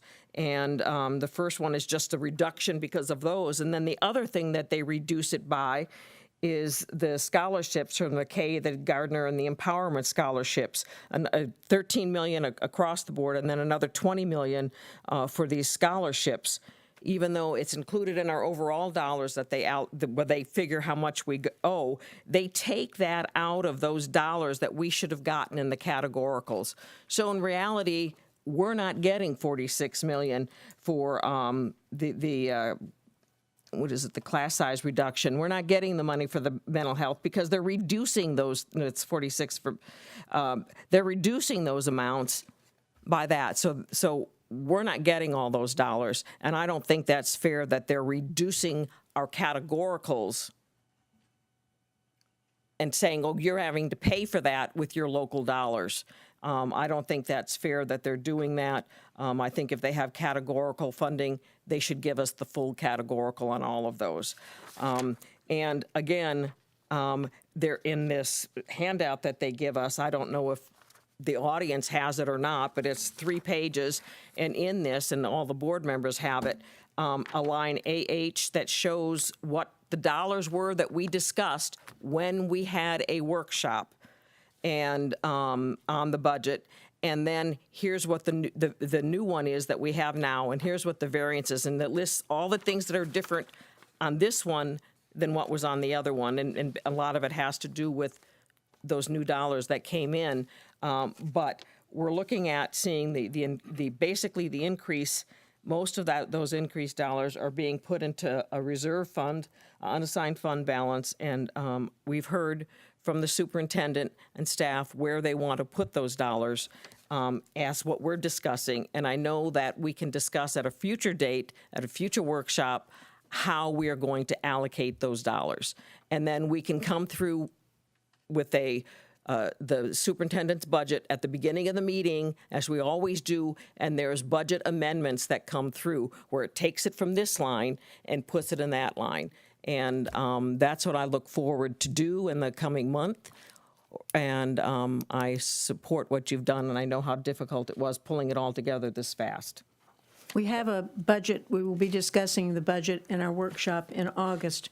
But if we think we need an additional special budget workshop, I have no problem with our doing that. I think we can look at that and address it perhaps. Mrs. Rose. It's my understanding, and my communication today and dialogue isn't a prediction of how I will vote for the final budget. It's my understanding that board members have had the tentative budgets outside of the line items that are in our book, that we've had the school-based and departmental budgets in the past, and this go around, we do not. Am I correct in that understanding? No, I don't think you're correct in that understanding. But Ms. Penner, do you want to speak to that?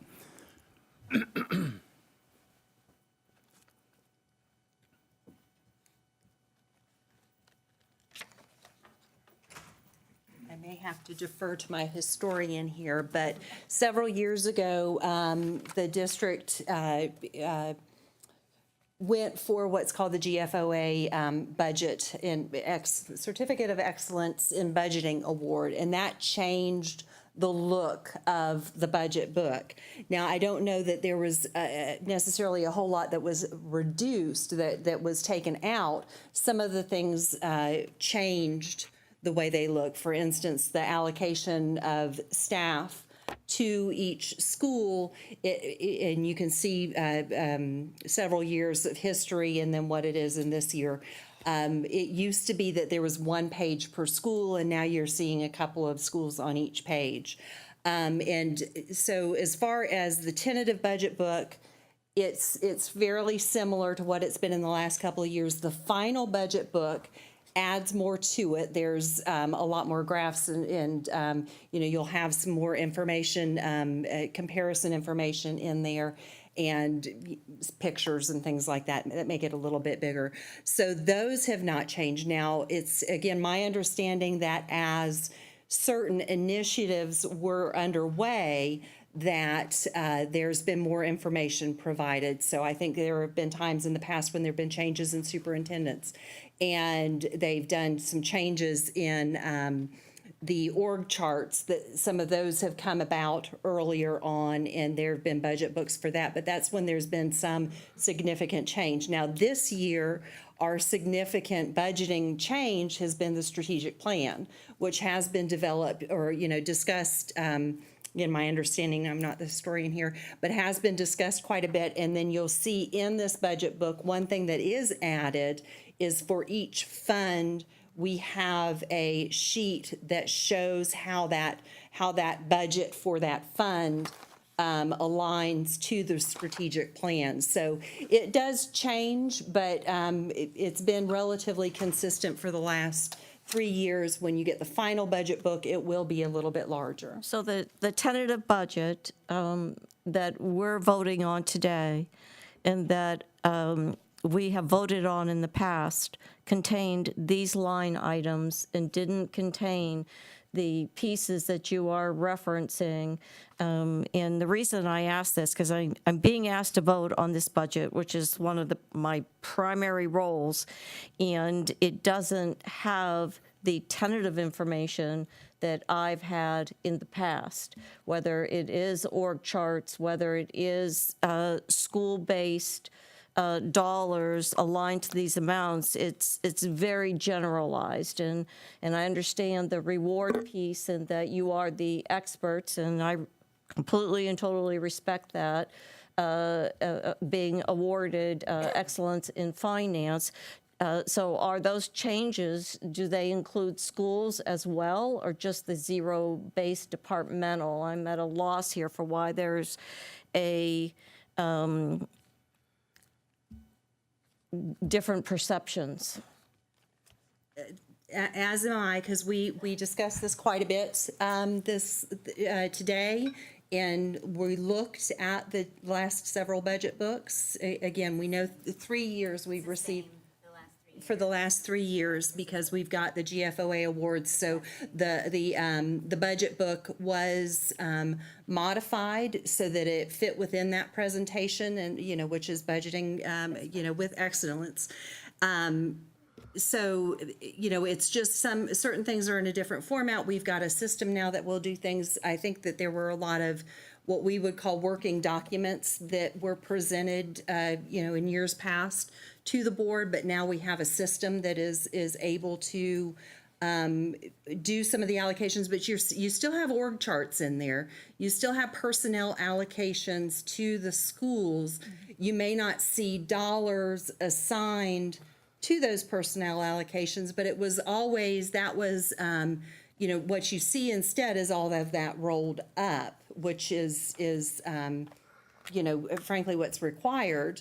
But we used to budget, and we would do those, present those dollar values of the allocations by schools based on an average dollar value per teacher. So it was always a very high level estimate anyway, versus the actual dollar value for the teachers at that school. So it was always in a Staffing document more of a budget document. Gotcha. And I'm with you, having been part of all of it. It just seems, and perhaps it's the lack of public workshops versus the intermittent conversations, and I can't disagree with where our dollars are going and the priorities with that. I just would have hoped we could have more clarification on where we've landed today versus the perception of where we were. But you're saying it's identical, with the exception of worksheets that we would have gotten along the way in workshops. Is that what I'm hearing? So the different, you can come up, because I think she's got the history. because what we're missing then are those worksheets that's lending that the information isn't the same, but the document of the tentative budget is, without the opportunity for those worksheet kinds of things and understanding, which I believe as an individual are paramount when we're talking about over $1 billion and the increased assets. And I ask for patience with those in the audience because this is an important piece. These are community tax dollars. It's over $1 billion, and I'm going to reiterate that I think communication is a healthy, positive thing, and this happens to be the only time that we can address that. Yeah, so for the last, this will be the third year, but for the last 2 years, the books have been the same, and basically they got reformatted to be in compliance with the GFOA best budgeting practices. And, I'm having trouble hearing you. oh, I'm sorry. This will be the third year that we're going for the GFOA best budgeting practices. We did get the award the last 2 years, so we've changed our budget book to be in compliance with those with that agency.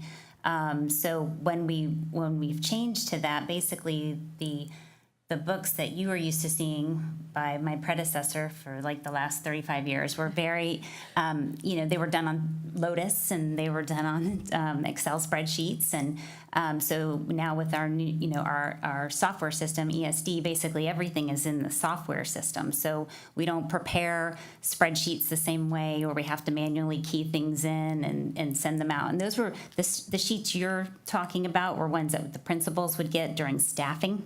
So those were basically the sheets, but those everything's in the system now as far as for staffing allocations. So everything is in the book, like I said, based upon best budgeting practices, to where they can compare these books to other agencies, other states, and basically you're able to slice and dice, and they can see that we have all of the information that's necessary for transparency. It's just in a different format. And I get all that, and I appreciate your explanation. If we would have had the opportunity for workshopping this more publicly, those kinds of worksheets we used in the past would have been available in those workshops? Correct, yeah. So that's the piece that we're still missing, that even though it is best practices now that you're being recognized for, that is in this budget book, without those workshops, there's still information that we got in the past outside of this budget book to support it. Will we be getting that information? I'm assuming we will, but that's dangerous also, prior to the final, the September budget, those additional pieces of understanding. So the final budget book is larger. It has a lot Thank you. more components, but I'm not exactly sure you're going to get exactly what you're looking for. So you probably, I would just want to make sure that what it is you're specifically looking for that you receive. I'm looking for the differences in the potential format. misunderstandings, and I appreciate you being so detail specific. That's you are detail specific, and I expect that. But I was looking for some type of understanding for where we are now, and I see that communication piece for the lack of workshops up until now, and know there will be some compensation for that in that final budget. Yeah, I just want to make sure. May not be identical. Oh, I'm right, not it won't asking be for it to be identical. identical. I'm saying there's a difference in the amount of information coming into board members, which puts me in a bit of a perplexing place. But it's not for lack of you in your department, Mrs. Penner's department, not having best practices in this book. Okay. Just that let make us know sense? if you. How many times was this printed? How many times was that? This book, this was for the fiscal year that ended June 30th, 2021. That's the How many times was that revised and printed now that's throughout the year? so that's the annual financial report. Yes, sir. I mean, yes, ma'am. The annual financial report, I believe, is only printed once. The budget book is But the printed budget twice. book is printed how many times? We have a tentative budget book and then a final A budget. final budget book, and with any amendments or calculations, second, third, fourth, fifth calculations, we don't do anything with that book. Correct. But most of the things that we need to really decide on our budget and our millage rate, we got last week on the 19th. The budget book, yeah, the tentative No, budget book. the things that we got last week that we didn't have before, that we're making decisions on now, are the millage rate and how that applies to our budget. We have had budget meetings we had one-on-ones with the superintendent and you and Mitzi, each one of us individually, in June. because we knew we were going to be out, and that's what we did in lieu of this. But some of these questions, and of course, page 3 of the executive summary talks about those line items, but some of these things will be resolved, hopefully, in the next 2 months when we have a lot of meetings. And we know where you are, Krista, so we know how to come see you. Are you feeling good? Yes, thank you. It's so good to see you. So, I think that's really important. And before I call on Mrs. Brown, I just want to say, and I can't say this enough, that we have the Distinguished Budget Presentation Award, the Certificate of Achievement for Excellence in Financial Reporting from the Government Finance Organization Association, a nationally recognized organization that provides guidance to all government organizations, and our annual audited financial reports by both the Florida Auditor General and the Independent Certified Professional Accountant certifies this district financial and are all clean audits. And I think that makes a big deal of difference too. And I think we thank you for that. Mrs. Brown. I'm just kind of confused about not getting information beforehand when I kind of think we did. I mean, we had budget meetings before the session started, we had budget meetings during the session, and we had a May 10th budget workshop where we had all these numbers, and we've got a sheet in front of us that shows us what the difference is from what they gave us at that workshop. And I asked her to bring them, Ms. Penner to bring them, but she said, oh, we didn't date those. So she's not sure that it was given us, but at the 5. But I remember getting a book on 510. I remember getting a lot of information on 5. We got a book similar to this on 510. So we had this information before, and on this spreadsheet that they've given us, they're showing us what the difference are, and this is what we get every time. This is what they're giving us as a proposed budget, and then we're getting some new numbers from Tallahassee, so then they make another change, and then they make another change, and then they make another change, and then what we're getting now is this printout that shows us the difference between what was given to us on 510 publicly. I know we had some discussions where things were changed, in the interim in June, which probably took up a lot of these different things, and then this is what it is now. I mean, so it shows us. And it isn't a 4-page budget. It's over 200 pages.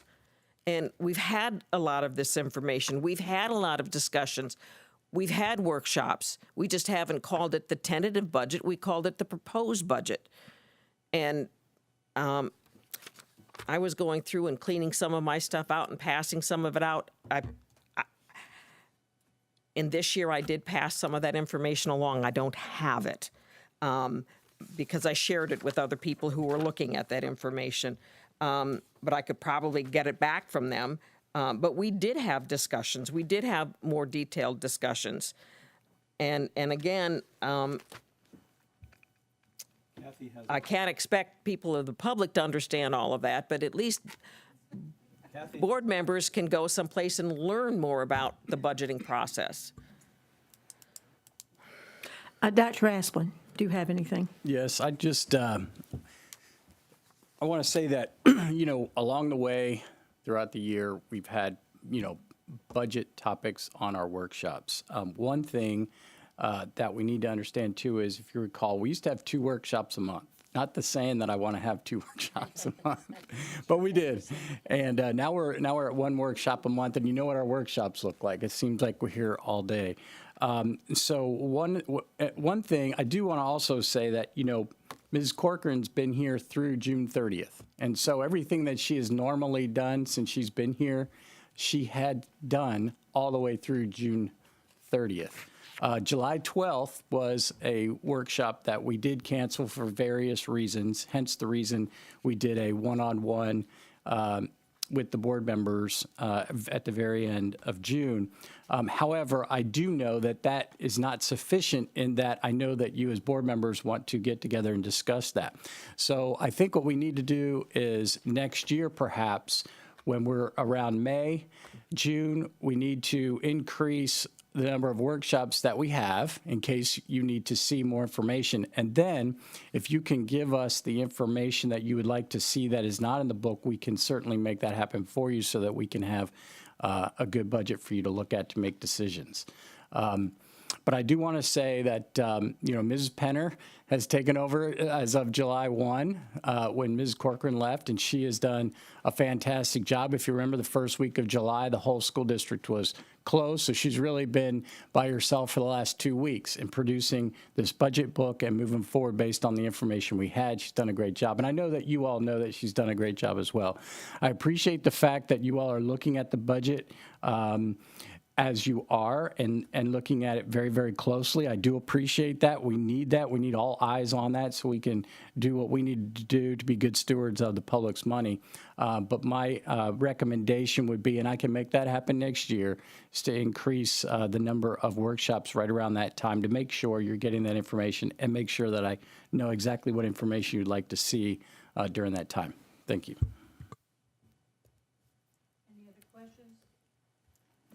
Any other questions? If there are none, please vote.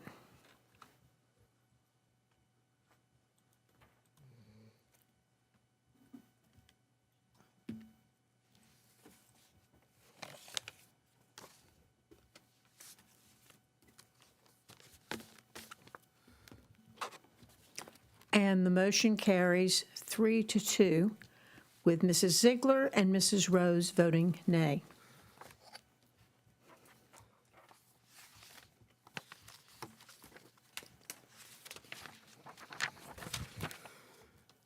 Okay, up next, we're going to move into 2 new business items, and we're going to have a hearing of citizens again before those 2 items.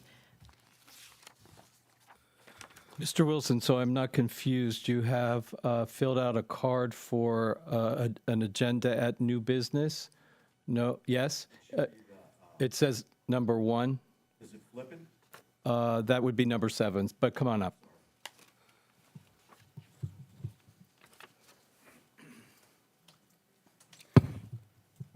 Before I talk about that, I would like to address, okay, so I talked about the expense budget. Why do I need to find out that it carries over to the next person after I've already talked about it? I mean, is there some sort of secret that I can't see it prior to that? I mean, if you put it in the paper, if you put it in there with the rest of the stuff, I would never say a word about it. I mean, we pay $1 million a year to this guy right here. Can we get the correct verbiage on anything? You know, that's what we should get. You know, and standing here and listening to, we want money in the bank. Well, why was Lamarck or Glen Allen limited in the number of children they would take in the summer learning academies? If there's money in the bank, then it should have been spent for that.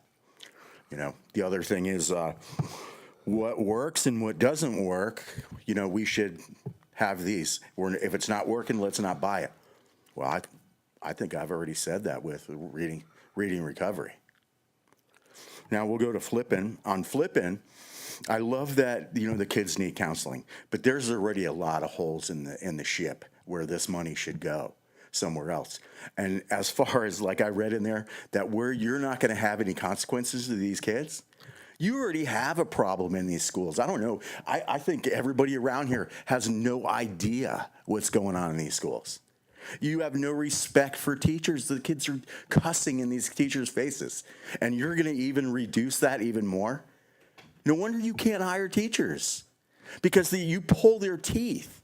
These kids talk right in these teachers' faces because they have no respect, because they know there's no consequences. And where does that come from? It comes from the board, trickle down to the administrators, and they let the teachers know, hey, you're on a leash, this is what it is. But you're going to start more programs that the teachers can't make consequences of these kids, and they're not going to be punished. And I don't even know if you guys ever even looked at flipping. The results of being the kids' friends doesn't work. I don't know, as a parent, I love hanging out with my kids, and we can have laughs, but I'm damn sure not their friend, and they know it. So guess what? There's a level of respect there. So you guys go ahead, because it's my job, and I'm going to be here as a parent and a stakeholder holding everyone accountable. But I would like to see some information for a change. I don't want to come up here and talk about something and then I hear that it's something else, and I wasted my time. I think we could have the right, for $1 million, we can put the right verbiage on everything. Thanks. Thank you for your comment. Madam Chair, that concludes comments for agenda items. May I have a motion, please, on item number 7? I move the approval of the contract between the Flippin Group and Capturing Kids' Hearts and the School Board of Sarasota to be approved as presented. Second. Any discussion? Mrs. Brown? I agree with several of the things that the speaker said. Yeah, we are getting more problems in schools. Kids aren't respecting teachers. They aren't respecting authority. But I don't think they're learning how to respect authority and how to respect government when they're hearing in their homes and on the news and even at board meetings a lack of respect. So I think that's one of the reasons why we have to work and reach out to these kids and help them strengthen relationships.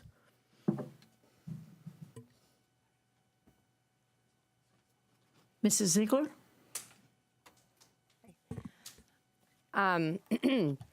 I was going to ask a question on this because I know that there are different. So when we look at some of the main reasons, this is nationally and even locally, statewide, the number one reason above everything else, like skyrocket high comparably, of the reason many teachers are not either coming into the profession or are leaving is behavior, like full stop. I mean, it is like 2-3x larger. So I am all in for trying different remedies. My question, though, is I know that there were some information, and I did not do further due diligence on this particular organization after the last meeting. And so my question to the superintendent in general, I can say for this one, but for anything else, what metrics are we using to monitor? Like, what is this working? So, for example, this is very narrow, where we have 2 specific schools. Tell me, can we just, and even for the public and for us, how do we look back and say, this is actually being effective? And in a year, in a quarter, can you talk to me about that? Because, I'm all in, again, to try to find ways to remedy behavior. I do agree with the philosophy that consequences need to happen for everybody, no matter child or what have you. But obviously we want to give them opportunities to grow, but we also can't do it in a manner that it's an impediment to responding to poor behavior. So what are we doing as far as evaluating the effectiveness of these programs? Yeah, so the effectiveness would be measured through a couple of things. Number one would be teacher surveys about the behavior in their classroom, and if they see a reduction in bad behavior. And then also reduction in behavior referrals. And so you're right, we will have this at 2 schools, one being Brookside and one being Booker Middle. And those would be the 2 main areas of measurement to make sure that, basically, here's the thing. Can I speak about Flippin a little bit? Please, Okay. You have the floor. So I'm familiar with Flippin because in a district that I used to be in a while ago. Remember that? Yes. We had quite a few schools who went through the Capturing Kids' Hearts piece. And one thing that we saw there was that the teachers were very happy with it because it helped them to understand how to build a positive relationship, not be their friend, but build that positive relationship so the student is more engaged in the classroom. It also helped them with parents and families so that they were more engaged and build that positive relationship in the classroom. That changed everything in the classroom as far as behavior referrals, reduction, and more engagement in the classroom. And so, having it at 2 schools, seeing how it goes, I think it's very important for us to do that. We're trying to get out in front of the behavior as well as the consequences. We're not saying we're not going to give consequences. We certainly will. But we're trying to get out ahead of the behavior. And so the flipping group, I think if folks would like to look at it online or even call them, Rob Kirk, he's the person who a person could call.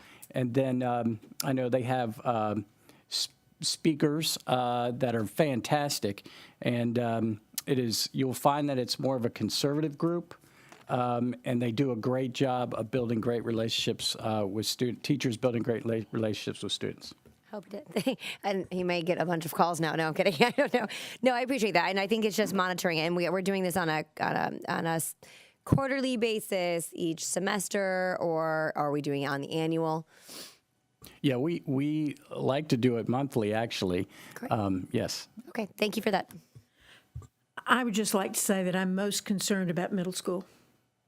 Our test scores were really not good, the lowest, and I'm very concerned about that demographic and that age. I know that we're doing some specialty work at Booker Middle and now at McIntosh, and there's some schools in Northport that I'm a little concerned about as well.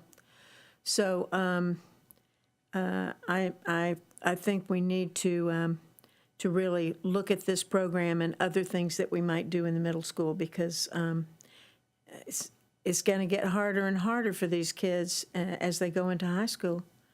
And we've got to catch their heart and catch their attitude in middle school in order for them to really achieve what we really want them to do. And I know it's a very vulnerable age and a difficult time. So thank you for that. Mr. Edwards. I just want to say that I appreciate Mrs. Ziegler asking for benchmarks on our programs. I've been asking for that also in relationship to all the programs that we're spending money on. They're connected, many of them, to the ESSER dollars. And I think I've said time and time again that we want to know which ones are working and which ones are not. And I'm comfortable that the superintendent has heard that from me and in our one-on-ones. Lastly, also, I want to say that I have said consistently since I've been here, mental health is an issue for all our students in all our schools, and it was heightened by the pandemic. And I check on this all the time, and I do check on who we're contracting with, and I actually do call, and I do reference checks. So, and also, I want to, again, be very clear. I appreciate all the questions, all the comments, but we hire a superintendent. We hire that superintendent for his expertise. I spend a lot of time with Deb Jackalone sitting over there about which programs and which ones and making sure that we're doing. And it is essential for our students' instruction, for the scores that Mrs. Goodwin mentioned, for our students to have all of those kinds of programs. And I just want to say, I think you're doing a great job, Dr. Espin. And in case you don't hear that enough, thank you. Mrs. Ziegler. Just one more question.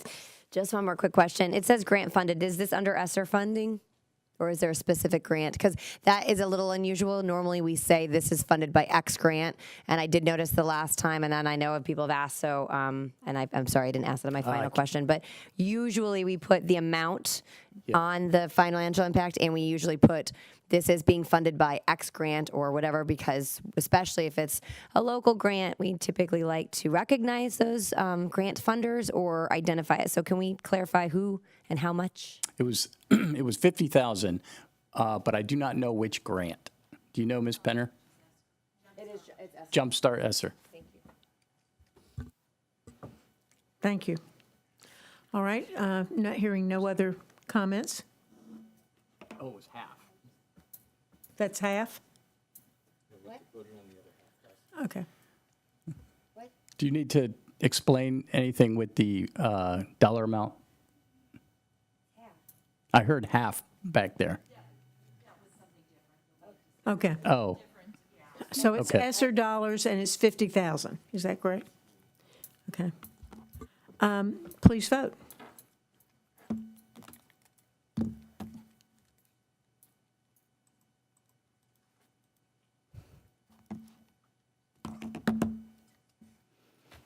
And the motion carries unanimously. Next is item number 9. May I have a motion, please? And would Ms. Deb Jackalone come forward?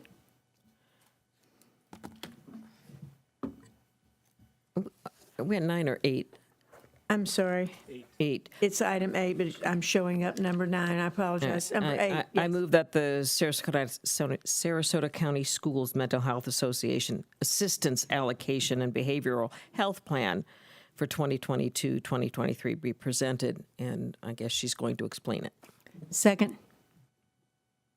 Let me see, is this on? Ms. Jackalone, thank you for being here. Hey, It's on. I think it's on. Just, speak close to it, somewhat close to it. Thank you for being here. Yeah, thank you guys so much for letting us, is this working? It doesn't sound like it. How's that? Good. I just started work. Thanks. We really appreciate you all letting us add this item to tonight's board meeting. We have a requirement by the Department of Education by August 1st of every year. This mental health allocation plan needs to be approved. So we are really excited to be able to share some of the details with the plan. This plan has been worked on very intensely by our student services team, and we're excited because our student services team, it's not only our school counselors or our school psychologists or school social workers, but it also includes our school nurses, our truancy team, and our mental health partners. This plan consists of 2 main components. The first part of the plan outlines our youth mental health first aid training plan. You all might be aware that by July 1st of 2023, we have to have 80% of our school district staff trained. We're making tremendous progress. We started the summer with about 38% of our staff trained. We ended this summer with 50%. We've hired a youth mental health coordinator who is solely coordinating the youth mental health training requirement here in our district. She's working very closely with our schools and our teams to make sure that we hit the mark of 80%. So that's the first part of the plan. The second part of the plan outlines some of our innovative and evidence-based programs and curriculum that we're going to be able to use to support our students and our schools. Our team is regularly in our schools. We are not people that sit here at the landings. We're out providing support, and we are making sure that every student gets exactly what they need. So a couple things that you might notice throughout the plan that we're really proud of is the continuation of our implementation of our PBIS. We had a huge summer splash this year. It was our second annual one. This year we added a third day to the summer splash, which included Character Strong. We had all 40 schools participate with over 200 people in attendance. So we're excited about that. We will continue to support our students assistance specialist at every one of our middle schools and high schools as a Tier 2 intervention. And we intend to bring new curriculum and programs to our schools to help intervene through the multi-tiered system of support. You will see that we were allocated about $2.1 million for our mental health allocation. 15% of that goes directly to our charter schools. Charter schools in Florida have the option to participate with the district plan or write their own plan. Each of our 13 charter schools wrote their own plans this school year. So the majority of our plan is going to be used to help provide school-based mental health services for our students. We have one specialist at the district office who supports mental health. She really focuses on our character education, our suicide risk assessments, and our behavioral threat assessments. She's out and about supporting and training schools. And then the other components have to do with giving us the ability to attend some state-required conferences and to participate in professional learning. That's it in a nutshell. Well, I just want to say that I've been through some of the first aid training with you all, if you remember. I do. You were at the very first one. I think I was. But I will say this, that, it really, really helped me to understand what suicidal ideation might look like, what I need to look for when I would interact with students and adults, for that matter. I just think it's really helpful to everybody. So I encourage everyone to get busy and get all these things that we need to do. A lot of that document that you produced, of course, were answering yes and no and then showing what you were doing for Tier 1, 2, and 3. And I really feel confident that some of the things that are are being done and that you are doing this year really are going to make all the difference in the world to the mental health and well-being of our students and our faculty. So I thank you for the job. I know it's a hard job that you have. Well, thank you, and we appreciate the support of all of you on the We board. think the world of you and your staff, and please express to them, I know it's a busy time at the first of the year, but we really appreciate your help. Ms. Rose? Thank you, Madam Chair. I like to reflect upon, which reinforces everything that you've said, of my years as a behavioral specialist and as a principal. Every day when I walked into the building, my first priority was not academic achievement. It was the safety and well-being of my students, and measuring that before I could be assured that we could have quality instruction during the day. I'm a full believer in the restorative practices, in all of the different trainings and the different pieces that you've put into place. I will tell you, and I have been vocal about this throughout the school year, that I am going to support this because it is monumental, a priority, and is going to continue to be our greatest challenge. I am concerned that I see the majority of evidence being directed at the reduction of discipline referrals, and I don't think that gives us legitimate information. I think that the reduction, I know for a fact that the reduction of discipline referrals does not equate to successful behaviors in the classroom.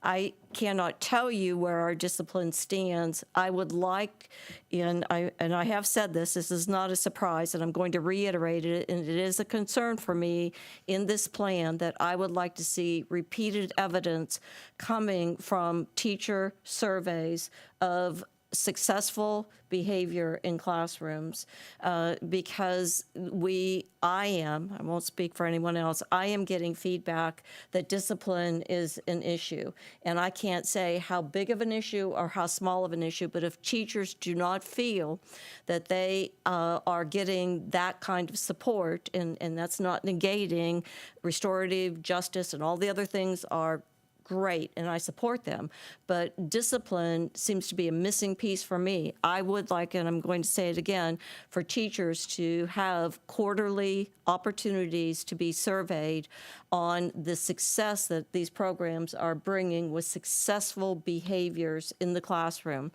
And in addition to that, the other feedback that continually comes, and I don't know how big or small it is, but it is consistent feedback of bullying in our schools that's coming from parents and families. And I would like to see that same feedback from families. And then for me, as an individual, with what my experience and knowledge have been in schools for 3 decades, I would have significantly increased confidence that how discipline balances out with all these great positive programs is having the impact that we want it to have. However, having said that, and I will continue to say it, I will be supporting, obviously, mental health in our schools and the plan as it stands. Thank you. Thank you very much. Mrs. Ziegler. Thank you. No, I've always said this, and mental health challenges have always been near and dear to my heart. And now I think, sadly, I think part of it is a lot of people are more aware of it, and that's a good thing. I think that's work that I know people in my family take very seriously and work very hard on their advocacy.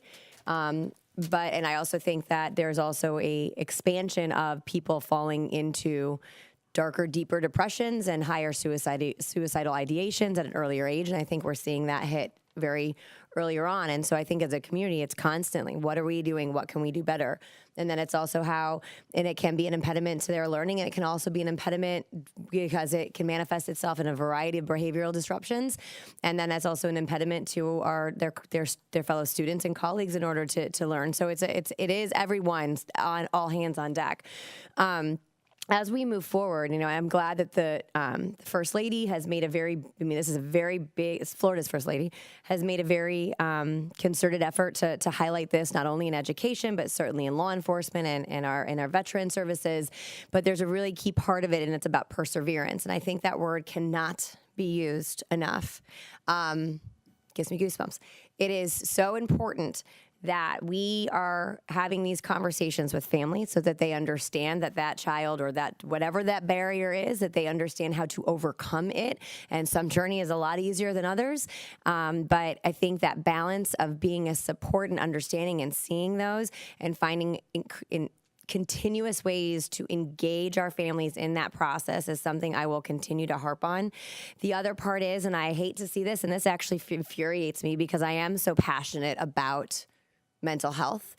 And people can agree with me or not, but I do my own research diligently. And there are people who are trying, there are things that are being used to exploit the actual importance of mental health inside schools. And so to our superintendent, I am begging you and your staff to diligently vet every single thing that's coming into our school district so that we are actually not creating further problems and further divides, but we are actually creating opportunities for improvement and for awareness and for a stronger, brighter future for our children and not anything other than that. And so I'm not going to go down that rabbit hole, but I believe you understand very clearly what I'm mentioning. And if you want to talk more detailed, I'm happy to do that. But I know we have spoken about it before because I think it's a disservice when a special interest or broadly speaking tries to exploit something that is an absolute problem. And we do need as a community to work on and fix it.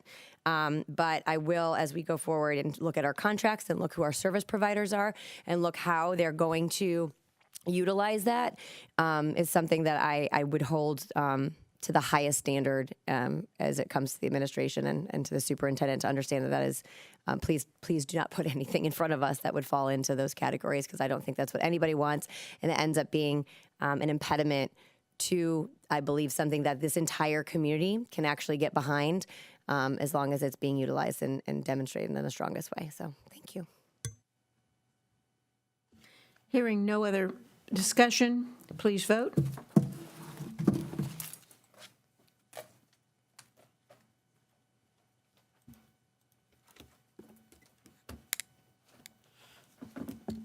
And the motion carries unanimously.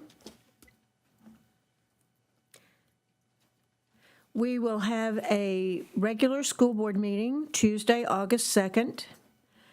That's next week at 6 p.m. here in the board chambers.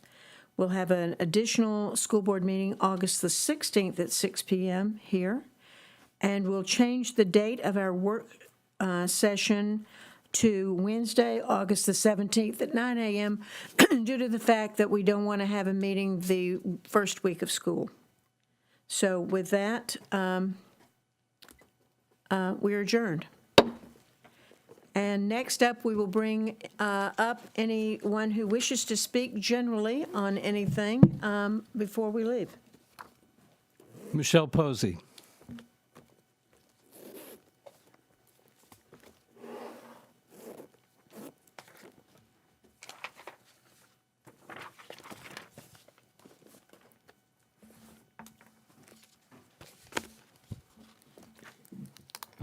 Thank you. Michelle Posey, District 3.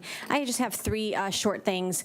I know we started today by saying that the Florida Statute 200.065 2E was what we were following today. And I did want to just point out that if you read further in that statute, it does say that all meetings under this umbrella must occur after 5 p.m., which actually puts our July 21st meeting that was at 4 p.m.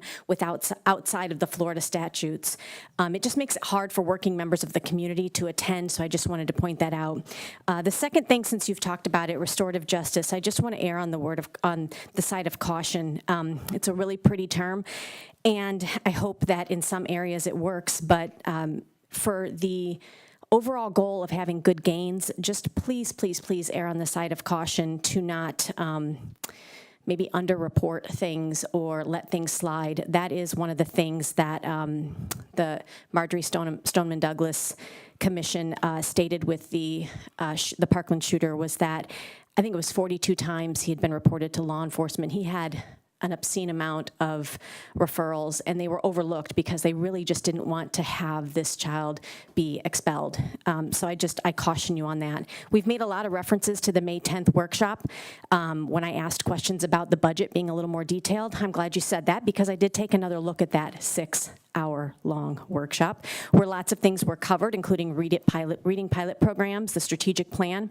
However, out of those 6 hours, only 6 minutes were given as a presentation on the budget, and 14 minutes spent arguing over why we are having so many increases in scholarship funds. So there was no deep dive, which is what I'm actually asking for. These one-on-ones that you have are fantastic, but they're not in the sunshine. And for people like myself who are trying to understand this, I need you to do it in the sunshine. So again, not sure what I missed on that May 10th workshop, but again, out of 6 hours, 20 minutes was spent on the budget. Thank you. And that concludes public comments. Thank you. Thank you all for being here. Have a nice evening.